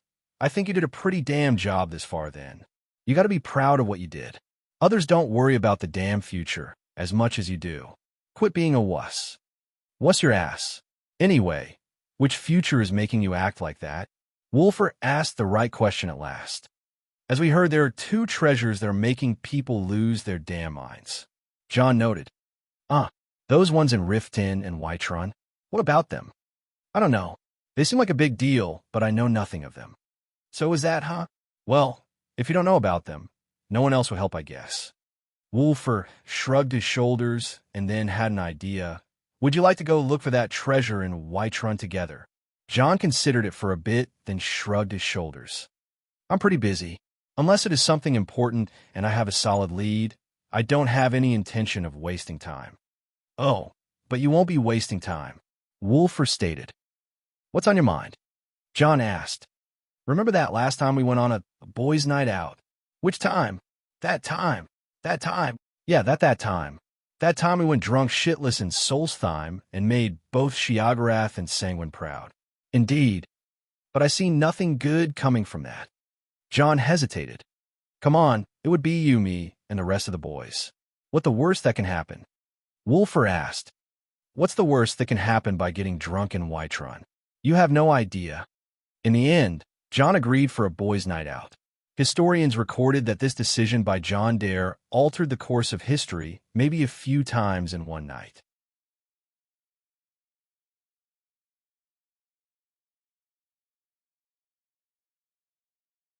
Chapter 558, Global Crisis. New book cover. While it is not known what exactly was happening at Rift Inn, John diverted his attention to Whiterun, leaving Jelliner to deal with the mess that is the Thieves' Guild. Things have changed in Rift Inn for the Thieves' Guild, and if not for the existence of both John Dare and Maven Blackbriar, the guild would have gone bankrupt a long time ago. Those two esteemed clients of the guild were indeed at war, and the guild couldn't interfere, but still could profit from managing the deep currents. While Maven was favored by Mercer Fry and his goons, Delvin Mallory and the other veterans like Brynjolf and Vex saw Winterhold as the new land of possibilities and wanted to expand there. In their ranks, Jelliner was registered as Sparrow, a new talent that Brynjolf discovered after a little recruiting attempt in the market. She proved to be the guild's new lucky charm after the suffocating amount of bad luck they all experienced made them lose pretty much most of their power in Rift Inn. Here's how the guild operates. In every hold, there are a number of businesses that are worth many thousands of septims. These businesses need more than just insightful management to operate. In order for the rich to go richer, they have to play by the rules of the underworld. Bribes, smuggling, dirty competition, etc. This was all services provided by the guild in exchange for a percentage of the profits. With clients like Maven, who powers her Blackbriar meadery through the Golden Glow estate, this estate going out of business is extremely bad news for her. So in order to protect it from someone like John Dare, whose wealth is almost limitless, her deal with the Thieves' Guild was to keep her main business uninvolved with John Dare.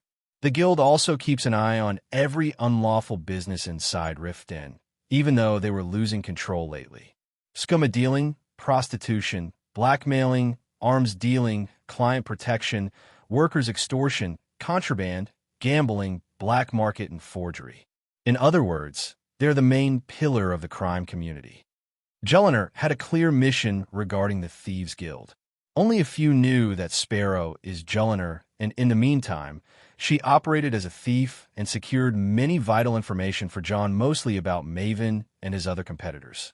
She also started the quest line of the guild by putting a merchant in the market out of business, shaking down the non-paying clients, and starting fire in the Golden Glow estate to send a message to all those who disobey the guild. For now, the situation came to a halt with Maven, who is a vital part of the quest line, being busy with John and a lot of job opportunities springing up after the late improvement Jelliner made. Also, the chaotic situation in Rift Inn was very important for the guild to clean. On the other hand, Alina was busy with the college and the Temple of Kind now that she is back in prime condition. The temple had an insane number of visitors, and the college had a chaotic air to it with the existence of the Eye of Magnus, hanging in the middle of the Hall of the Elements. Alina had her hands busy with researching the Eye and looking through every record in the Arcaneum. Sadly, a large number of books got stolen every year despite the tight security in the college, and to make it all worse, the last batch of students were especially annoying trying to put their hands on everything. Alina and the librarian Urag Groshub realized that the books about the Eye of Magnus were all stolen, and they had to figure out which student stole it in order to track it down. Rift Inn and Winterhold aside, Whiterun was the home of the Companions and where both Wolfer and Ila operate. Being an essential figure of the Companions, Ila had a busier schedule, so John had to use Wolfer in order to accomplish the Companions' quest line. Wolfer was a regular in Jorvaskr and had a good relationship with the Greymane clan that runs Skyforge. In fact, he was one of the select few who managed to harness Skyforge aside from Ireland Greymane, and with this legendary forge, Wulfur crafted Jon's newest weapon, the sinister halberd known as Cliffhanger. Aside from all that, Wulfur applied for the companions who accepted him without a text. Unlike the game, Wulfur is famous unlike the player character who is very likely to join the companions in the early levels, leaving him in a place of doubt. While it may look like a good thing, this deviation threw a rock in Jon's plans, and it became unclear how to proceed in the quest line smoothly, if not for the assistance of Ela.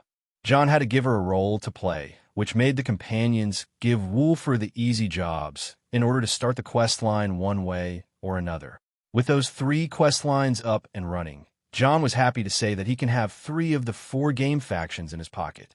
What was left was the Dark Brotherhood, and he needed to put a special plan for this one, since the Brotherhood is an actual murder cult. Any wrong move, and the story may go completely haywire. But today was not that day to worry about this and that. Today was the day of having fun, and by fun, it means going out with the boys and celebrating. Jon dragged both Wulfur and Mirren alongside Ongium and Jon Battleborn, and his cousins Hafthor and Vladimir. The 7 intended to drink until they got wasted, but they needed someone to watch over them while they rave. For such a delicate job, Jon dragged Lydia in the portal. Just what did you expect? Wulfur, just don't bring it up. Jon, please, I have had enough. Mirren, they indeed went out to drink and cause some trouble, but that was 2 days ago. It was imaginable that the situation may go out of hand, but even imagination had its limits. This, however, it was all the wrong scenarios happening together at the same time. Can we just find my clothes, please? Jon complained. You only lost your clothes? Mirren asked. What did you lose? Jon asked. Mirren chose to stay silent for some reason, while the rest were burning through him with their gazes. Jon, just wear anything from your cube. You still have it, right? Wulfur stopped the situation before it sidetracks once again. I do. Don't worry. Jon made a thumbs up. Now, is anyone here still missing something? Wulfur asked the people that are still around.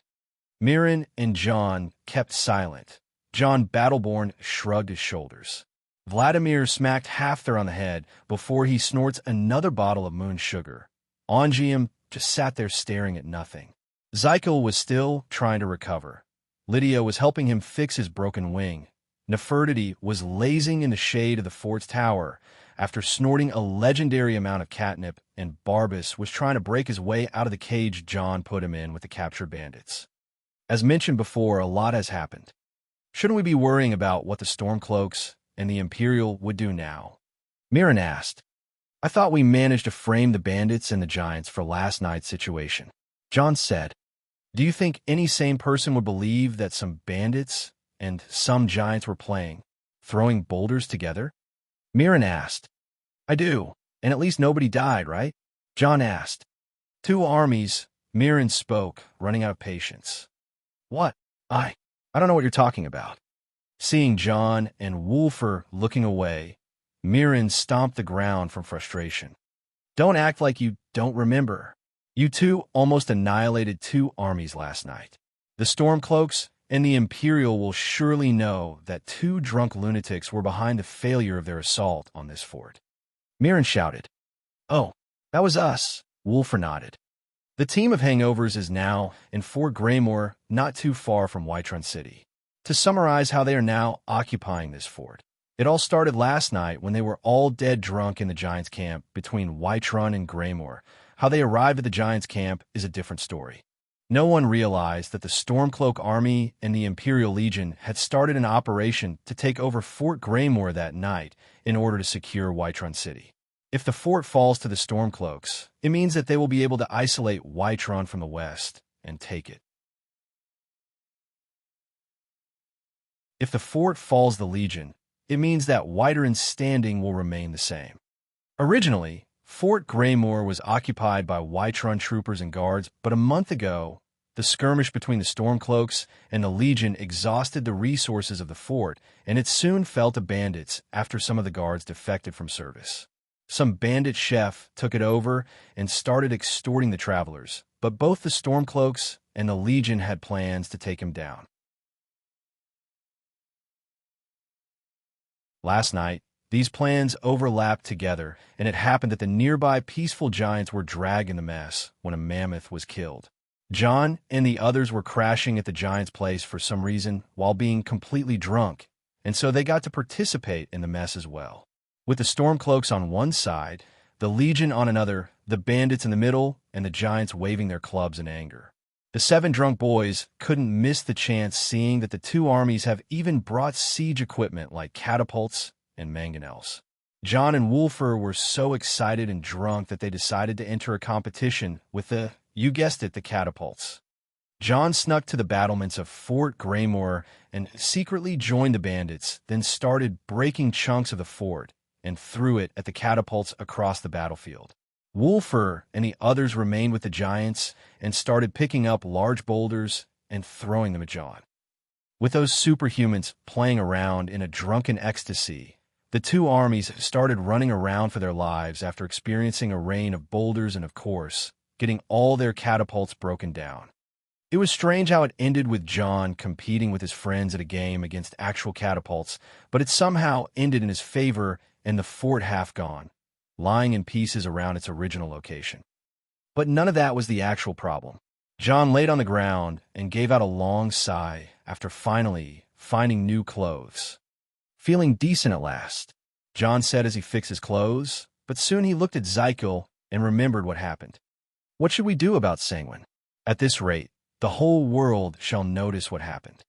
Wolfer said, I know, this is a disaster. It has been 2 nights already. Mirren agreed, then turned to John. I can't believe you have caused a worldwide disaster just to get drunk. John's face darkened as he avoided eye contact with them. I didn't expect Sanguine to be this prideful about getting me drunk. Also, Sanguine's quest wasn't supposed to go like this. John started looking for excuses. But he was right. The Daedric quest of Sanguine was supposed to be a bit lighthearted. The player would participate in a drinking contest with Sanguine, who is disguised as a Breton calling himself Sam Gavin.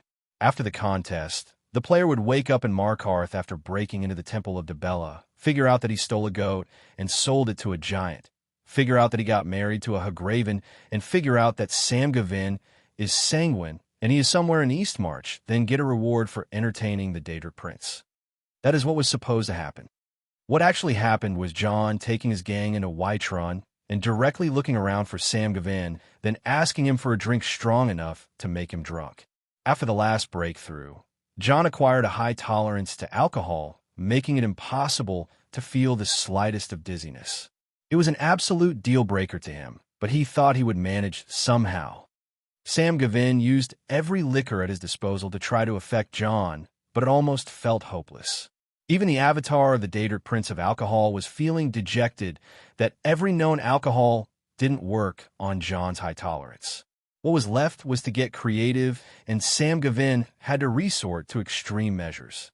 He faded back to oblivion to return to his prime as the Daedric Prince Sanguine, and John didn't exactly know what happened, but according to the talk between the Draemora, Sanguine have done something reckless in order to brew a liquor strong enough to make John drunk. John's eternal flesh power, along with his Thunderheart formation stage, gives him an enhanced metabolism, which renders most diseases and poisons useless. Thus, a special brew was needed to outlast this metabolism. The product managed to exhaust Sanguine quite significantly, as he seemed to have had to travel across Oblivion for a few times to gather its ingredients. It was a matter of pride to the Daedric Prince in order to make this ridiculous mortal that challenged him drunk. The result was a golden liquor made of the most outrageous ingredients ever. Sam Gavin bragged that he had to travel to Akavir itself to gather some of those ingredients, such as Dragonling extract, essence of the Flame Monarch from Inferno, pure amber prism from the Shivering Isles, honey petals from the planet of Dibella, and such. John had to admit that this is the best liquor in the world, worthy of its creator, but while he was complimenting it, Sam Gavin seemed to have disappeared. John didn't give it much thought, as he wanted to really feel tipsy again, but he didn't realize what has changed in the world. After a day, everyone other than him started to instantly become sober, as if their liquors were not working anymore no matter how they drink. According to Zykel, every liquor other than John's has lost its intoxicating property and became just a normal liquid. The scale of this phenomenon was global. No one knows how, but Zykel said that the Dremora that serve Sanguine can't contact their lord anymore. To sum it up, there is only one established fact here. The Daedric Prince of Booze has gone missing.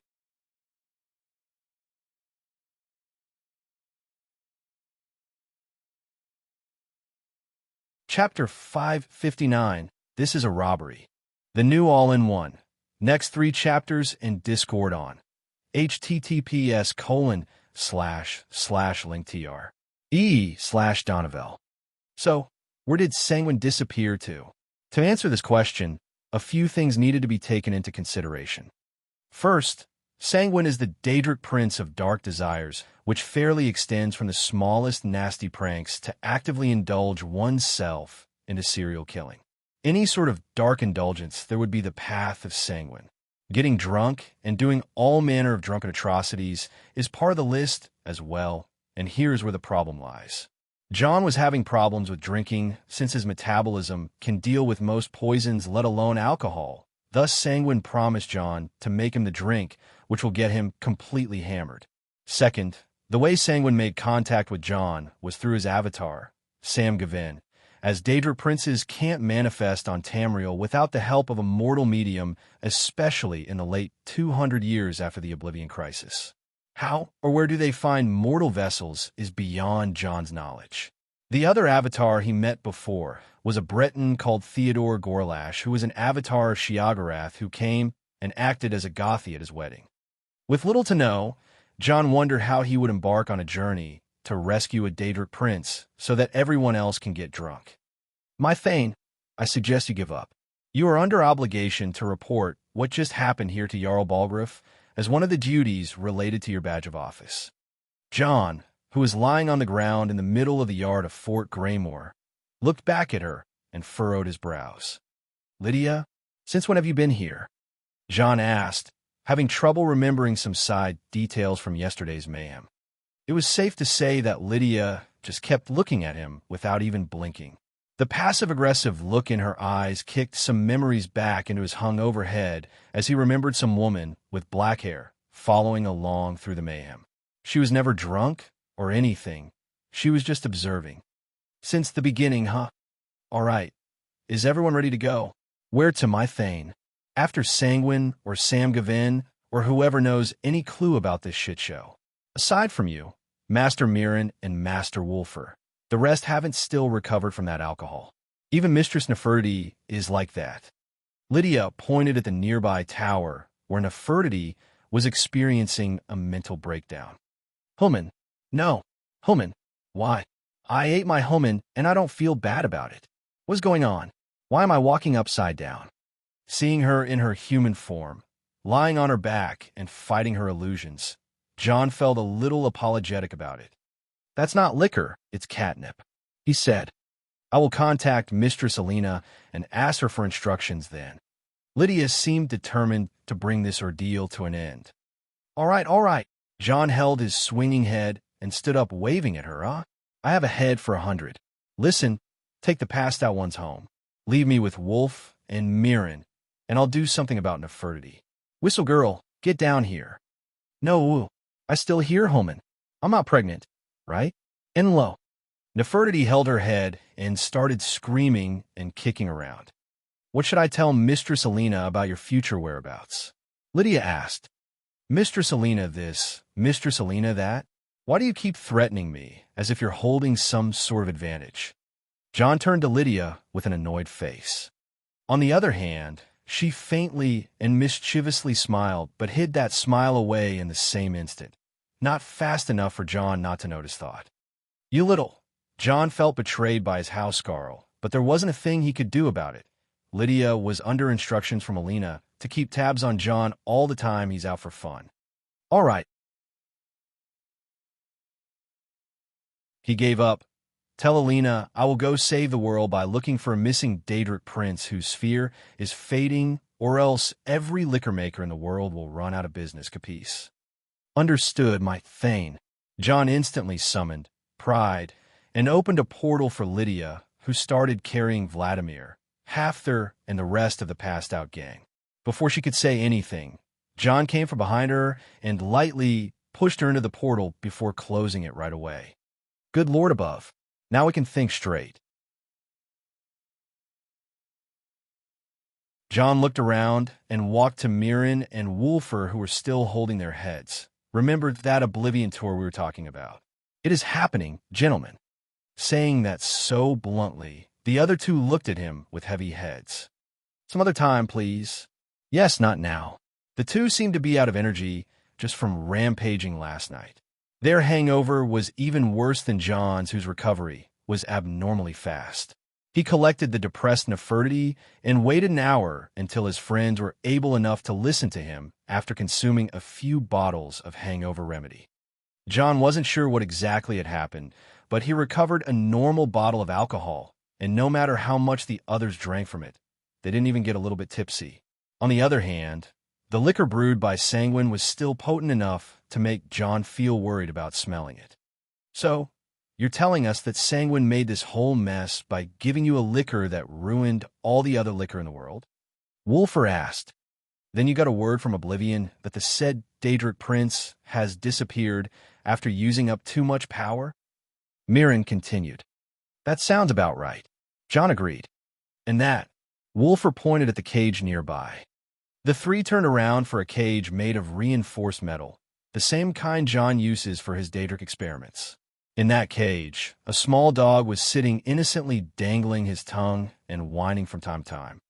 If your memory hasn't still recovered, this is a dog that John captured, suspecting it to be a Daedric entity. Mirren said, You serious? Wulfer felt it as a bit extreme. This looks like an innocent little pub. Those words weren't really wrong for someone who just took a single glance at the unfortunate creature. Still, they weren't a good enough excuse to sway John. Wulfer, have the dogs licked your brain? And no, have their pathetic puppy eyes power-tricked you? Never, man. Good. Look at that, and tell me what you see. Hey, a dog? Look even closer. It's just a dog, I swear. Oof. I'm disappointed in you, brother. John said as he pointed the end on his staff towards the cage dog and hit it with it. Ouch, that hurts, you moron. Oh, and all of a damn sudden, the dog spoke while barking as his voice was transmitted with some sort of telepathy. It was angry and started moving away from John. See, John finally got to do the presenting pose. Doam, the dog just spoke. Wolf and Mirren reacted at the same time while leaning back in awe. The reaction made the dog bark in anger. This damned land is host to giant, flying lizards and two-legged catmen. And you're surprised by me? Yeah, I just talked, and am continuing to do so. It replied, As I was saying, this piece of shit is a talking dog. The most taboo in our cat cult, if you ask me. John added, So, that thing, is it Daedric? Mirren asked, Thing? Daedric? You goddamned pointy-eared moron. I'm a dog, and yes, I am Daedric. Not just any Daedric, you see. My master is Clavicus Vile, Daedric Prince of Wishes. As you can imagine, he's quite the important person. Barbas replied, And that sums up why you shouldn't trust dogs. John commented, Stupid doggo. All of a sudden, Nefertiti, on catnip, charged at the cage and started passing her arms through its bars, wanting to beat up the panicking Barbas. John shook his head at his hopelessly high cat and lifted her up from her nape. You can turn into your normal form and slide through the bars without effort, you know. He said, She thought for a while before deciding not to. Naya, too tired. She dozed off and started purring on his arm. As I was saying, this whole shitey situation started developing when a dog showed up. That a bad sign, I tell you. John returned to the subject. Overlooking the dog itself, his identity as Clavicus Vile's pet is troublesome. Wulfer noted, What should we do with it? As much as I hate Clav, having his dog in a cage is better than killing it. You see, Clav gets annoyed by the mutt, so often, so he throws him in an urn. If you kill Barbas, he returns to oblivion where his master is. I'm not sure about why Clav would throw his dog, but in truth, that dog is the actual vessel of Clav's powers. Without it, Clav is kind of powerless. John explained the relationship between Barbas and Clavicus Vile. Oh. And as an enemy of Clavicus Vile, you wouldn't give him his power back. Mirren realized it. Exactly. Clav is still strong, of course, as a Daedra, but his influence is now disturbed. Now, Sanguine is somehow lost while Clav's dog was loitering around. What do I get from that? John asked while eyeing the traumatized dog in the cage. I have nothing to do with it. Barbas barked. And why would I, monarch of the cat cult, believe in a dog? The fuck do I care? I may be a vessel for the power of a Daedric prince, but I can't use it. How can I make another Daedric prince disappear? Oh, that dog is bluffing. Wulfur pointed. He insists that he has nothing to do with it and has no ability to do something to Sanguine. That doesn't mean he doesn't know what happened to Sanguine. Cat bless, Brother Wulfur. John held the hand of the sleeping Nefertiti and blessed Wulfur with a pat. Blessings, blessings, all blessed. Nefertiti woke up all of a sudden and gradually returned back to sleep. As the supreme monarch of the heavenly cat cult, has the title just got bigger?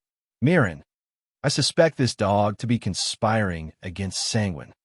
For fuck's sake, you cat freak moron. All that happened is Sanguine has pissed off some people in high places and got chased out of Nirn with a couple of lightning bolts up his ass. Barbas replied, so the dog knows things, as expected of your twisted kind. I, the divine supreme monarch of the celestial heavenly cat cult, will give you a chance to clear your name. John said, you're going too far with the title, mate. Wulfur said, I know, right? It is actually the high fluff, but that won't intimidate that dog. Look at it shivering from the grand names I come up with. John nodded. Ahem, speak little mutt. What do you know? TSK maniacs. All I know is Prince Sanguine angered both Kinnereth and Dibella at the same time. Why? Not sure. My master got curious, so he reached out to me and told me to look into what happened. Once I arrived, I found a bunch of humans running around like headless ducks and felt the presence of Kinnereth nearby. That's all. Oh, I see. The presence of Kinnereth. Strange. My wife would have known if it was anything related to Kine. John scratched his chin. What about Dibella? Why would I know? Sanguine and Dibella are arch-enemies. He may have tried some prank on her once again and got his ass handed to him. Happens every few centuries. Oh, no clues in that direction. Huh? Fine. Now you have to guide me to that location of Kine's presence. John kicked the cage before carrying it up with one arm. Damn it. All right there, that way. Oh, are you sure? Yeah. You lying son of a bitch, which is not an insult for a dog now that I think about it. See how tricky it is with dogs? Those bastards. Fine, you go first. Wait, human, don't do it. Ignoring Barbas the dog and his rambling, John tossed the cage with all his strength across the sky. My cat cultist friends, I present to you the correct and the most accurate way to play fetch with a dog. Toss the dog and go fetch it. Very satisfactory. Barbas would expect that the cage he was tossed in would shatter, but the Dare Industries products are known for their sturdiness above all else. A few minutes passed, and 3 men appeared. Ready to tell me where the right direction is? You know I would keep tossing you until we arrive there, so make sure to get tossed around the least number of times. John said with a smile that is not really a smile. Fuck human. I got my tail trapped under the cage. Oh, next time, use the seatbelt, you ass. Now, which direction? Star. A few tosses later, John could finally feel the presence of Kinnereth as well. It was moving around on the ground level away from the main routes. According to John's memory, these are smuggling routes. He tossed the cage one last time toward the presence, and it fully stopped. Let's go see. With Bloodskull in hand, John and his sworn brothers marched forward a few hundred meters until they found a caravan of smugglers.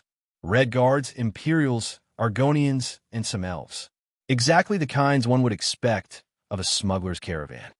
The smuggler saw John, and he saw them. With a smile, he walked towards them showing a smug attitude. Ladies and gents, you are carrying an item which I wish to relieve you the effort of moving around. What say you? He said, ignoring the dead smuggler, which Barbas' cage landed on. The smugglers were still trying to realize what sort of situation was this before one of the escorts decided to face John. Get lost, kiddo. This is no place for playing. The mercenary guy said. John, Wolfer, and Mirren tilted their heads almost at the same time. What part of John would suggest that he's a kiddo? Maybe his skin is smooth and has no rough spots, but to mistake him for a kiddo. You die first. John pointed at the cargo and spoke. I won't be gentle anymore. This is a robbery. He used telekinesis on one of the carriages and threw in front of the caravan to prevent anyone from escaping on the narrow road. He's a mage. Take him out first. The mercenaries charged at John, who was having a cringe look on his face. Wolfer walked past him, and with his Daedric hammer artifact, Volendrung, he hit a man with a ting sound almost 50 meters up in the air. The poor guy died after the head, and his lifeless body made an arc before the sky and the land, while causing everything to look up and down with the fallen corpse. Kill the mage first, deal with that monster later. They all avoided Wolfer and headed towards the feeble mage. Little did they know, or little did they live afterwards.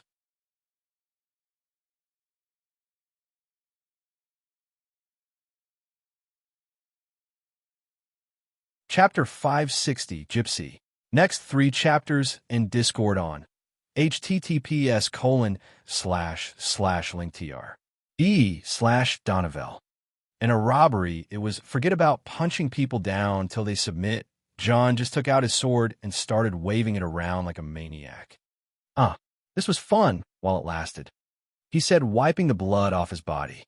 You're in a murderous mood more than usual. Mirren noted. You think so too? Well, it is just all nice and dandy as long as we're the one killing them. John said as he walked across the bloodbath he made towards the cage he was tossing around. Barbas, still not a carcass?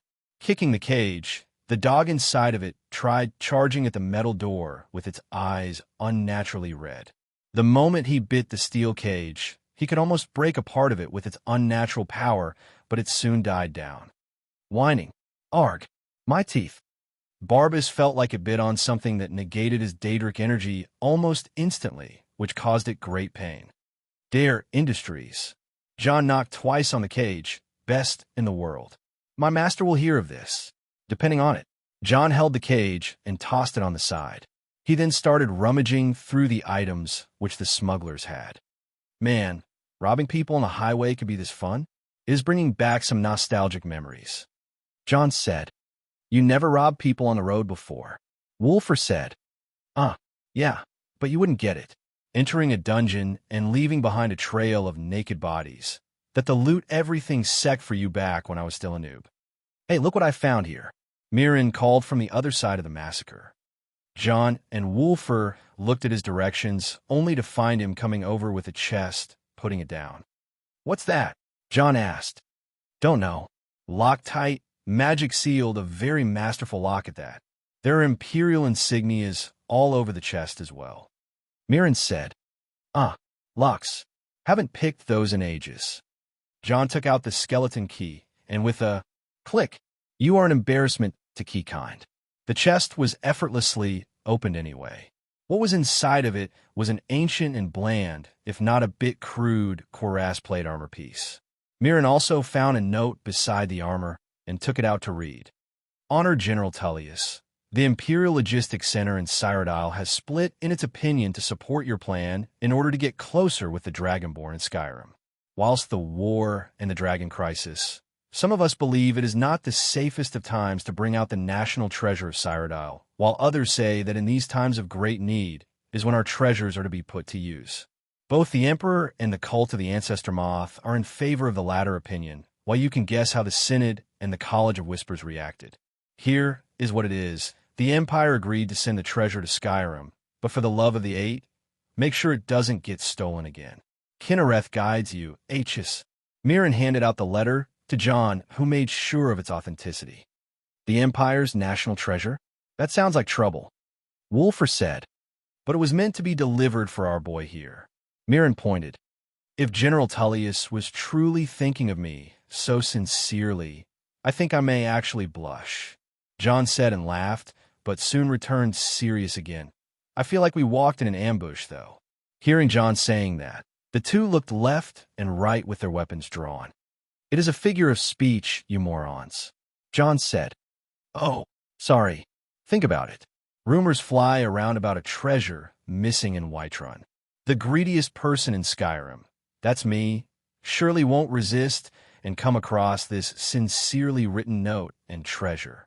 Now it would start to feel like the Empire is looking out for us dirty, poor barbarians in the north. John said with a sneer. So what will you do with it? Wolfer asked. What do you think? John asked back.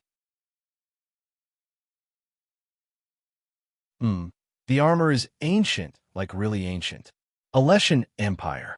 Its plate, however, is a muscle-shaped cuirass, which is pretty different from today's Imperial armors.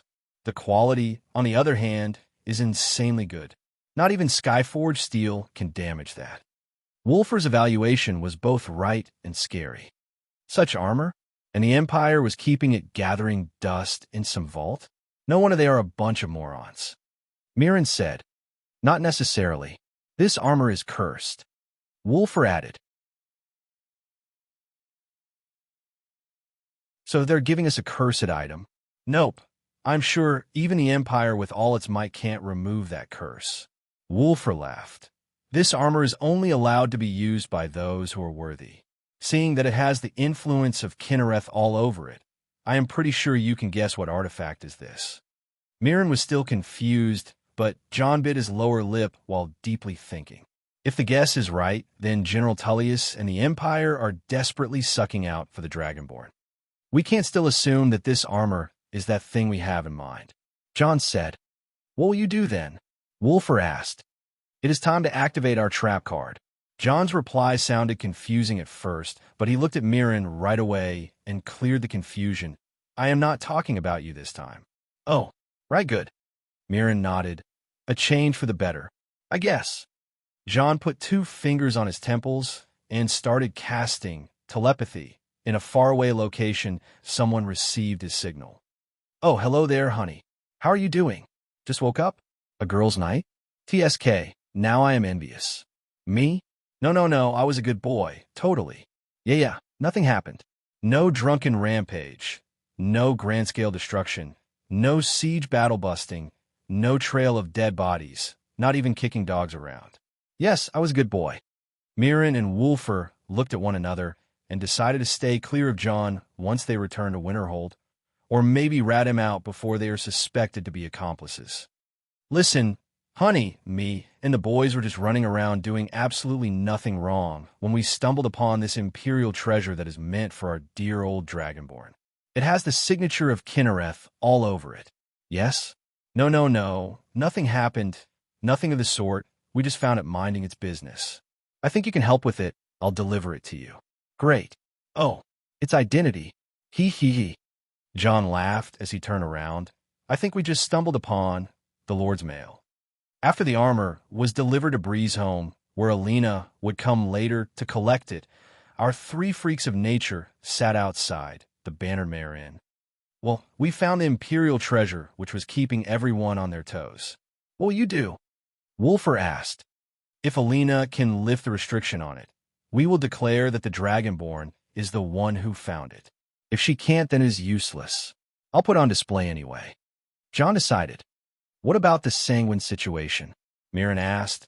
It is morning, so people are barely noticing something has gone wrong with their drinks. If the night comes, however, the whole Tamriel will be affected. True. We need to solve this quickly. John nodded. I have pulled a few favors in Oblivion, and I will secure us a portal to the myriad realms of revelry. The myriad realms of revelry are the Daedric realms of Sanguine. Unlike other princes, Sanguine rules over a large number of small realms instead of one large domain. The number of these mini-realms is well over 100,000, and they are equipped to satisfy every kind of dark desire.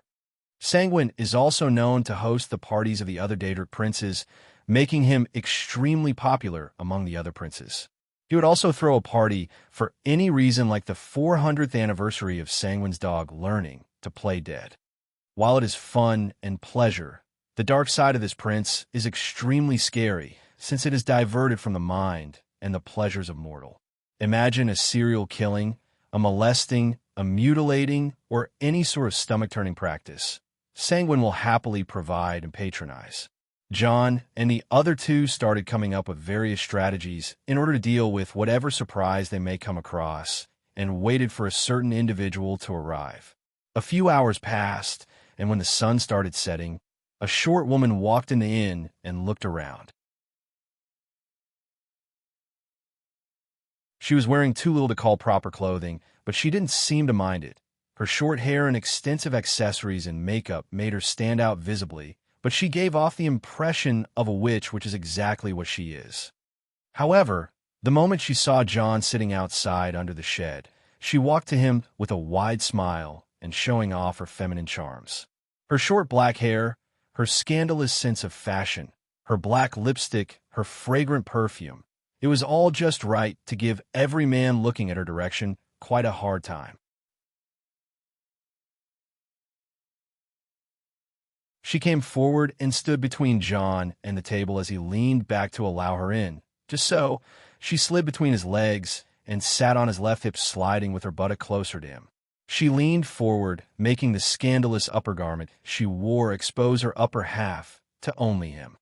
Well, well, if it is not the whore of Babylon herself. Such a flirt. She moaned sweetly and caressed his face with her head like a female animal in the heat. Champion of Azura, such a pleasure to finally feel you again.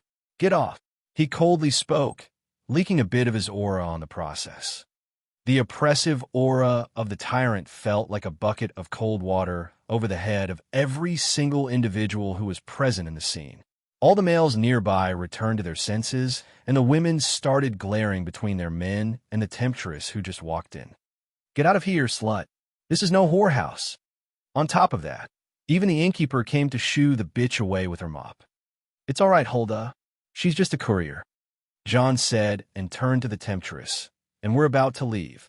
Seeing how unamused John has become, the temptress felt rather tempted herself and walked towards Wulfur and Mirren. Do you mind? She asked. Fuck off, Wulfur snorted. Mirren only raised his middle finger. It seemed that among all the men in the world, the temptress has run into 3 of the coldest. Don't get them wrong. We are all married men here, John said. But that never stopped you, champion of Azura. Your exploits and adventures in our circles are the talk of legends, she said as she humbled herself and found an empty seat. Who's that? Mirren asked John. Don't call me that, sugar. Some call me mistress, others call priestess, but my friends can call me Gypsy. Gypsy appeared before the Battle of Winterhold after John arrived at Skyrim when he escaped Cold Harbor. She was overseeing the labor of Sanguine. Also, the word gypsy may refer to the Romani people and also refers to the free-spirited wanderers. I am using the second meaning here, so no racism about it. Gypsy introduced herself in a self-praising tone, fully open about the title of her job as a priestess of Sanguine. A very dangerous individual with connections in both higher and lower places. She turned to John and spoke. I have come to escort you to the myriad realms of revelry. Any luggage? She asked. It's just me and the boys, John replied. Oh, how nice. Having 3 young and energetic young men raving around the realms is just what we need at the moment. She smiled momentarily while eyeing Wulfur, but then her smile went away. But I am afraid our situation is more serious than what you think. This is a more work, less pleasure thingy. So no boys? He asked. I'm afraid so. Suit yourself. Excuse me? I said suit yourself. I'm not going anywhere without my people here. Also, I'm not obligated to help in any way. I just wanted to step up and do my civil duty as a hedonist myself, but that only happens when I do things on my own terms. Fine. She raised her hand, dejectedly accepting. but I am afraid the situation is a bit out of hand. Fill us in then. Wolfer asked. All right. She took a deep breath before continuing. Last night on the Tamrielic scale of time, Lord Sanguine was causing a mess trying to come up with a new liquor. A brew that will make whoever takes a sip drunk forever. Forever? Yes. With no remedy. It is not that bad if you ask me. Well, there's always a remedy anyway. She said dejectedly. One of you heroes always rises up and messes things up. Always a pleasure. John laughed. TSK. I was really looking forward to such a grand liquor. Our Lord called it the immortal wine. Of course, the prototype was to be experimented on the most tolerant person to alcohol on Tamriel. That would be you. She said, My curse. Our scouts have reported a splendid reaction from you to the liquor, but sadly, it wore off quite fast. When we tried to report this to Lord Sanguine, he was out of contact. When we contacted the Daedra in the myriad realms of revelry, they reported that they can't get a hold of Lord Sanguine as well. Who saw him last? John asked. I think the chief of the party bouncers. Gypsy replied. Chief of bouncers? I am hardly taking any of this seriously. Wolfer laughed. Oh. Is serious, believe me. Gypsy said, aside from that fat fuck, the chief of the acrobats said that Lord Sanguine has also met with Lady Vermina and Lord Shiagarath. Huh, Uncle Shio is involved. Well, this became so much murderously fun all of a sudden. John rubbed his hand together, smiling widely, but then his smile froze, and he turned back to Gypsy. Anything else you missed on purpose? And no, she felt a certain murderous intent in his words. Anything written with fine ink here and there? Nothing, I swear. All right, John said and turned away, but suddenly turned back to her again. If I discover that you hid or lied or forgot, or whatever happens doesn't match your briefing just now, I will make it very hard for you to walk properly. And yes, this is a dirty threat. John's cold tone caused Gypsy to nod while backing away. I'll look forward to it either way, she said with her face flushing red with desire. Unknown to her, John was using lust on her leg where she didn't notice. She didn't lie to him from the start to begin with. All right, gents, let's go to hell. Now you're tuning in to the Warrior Lore YouTube channel. Don't forget to subscribe and join us on this journey to catch the most captivating stories.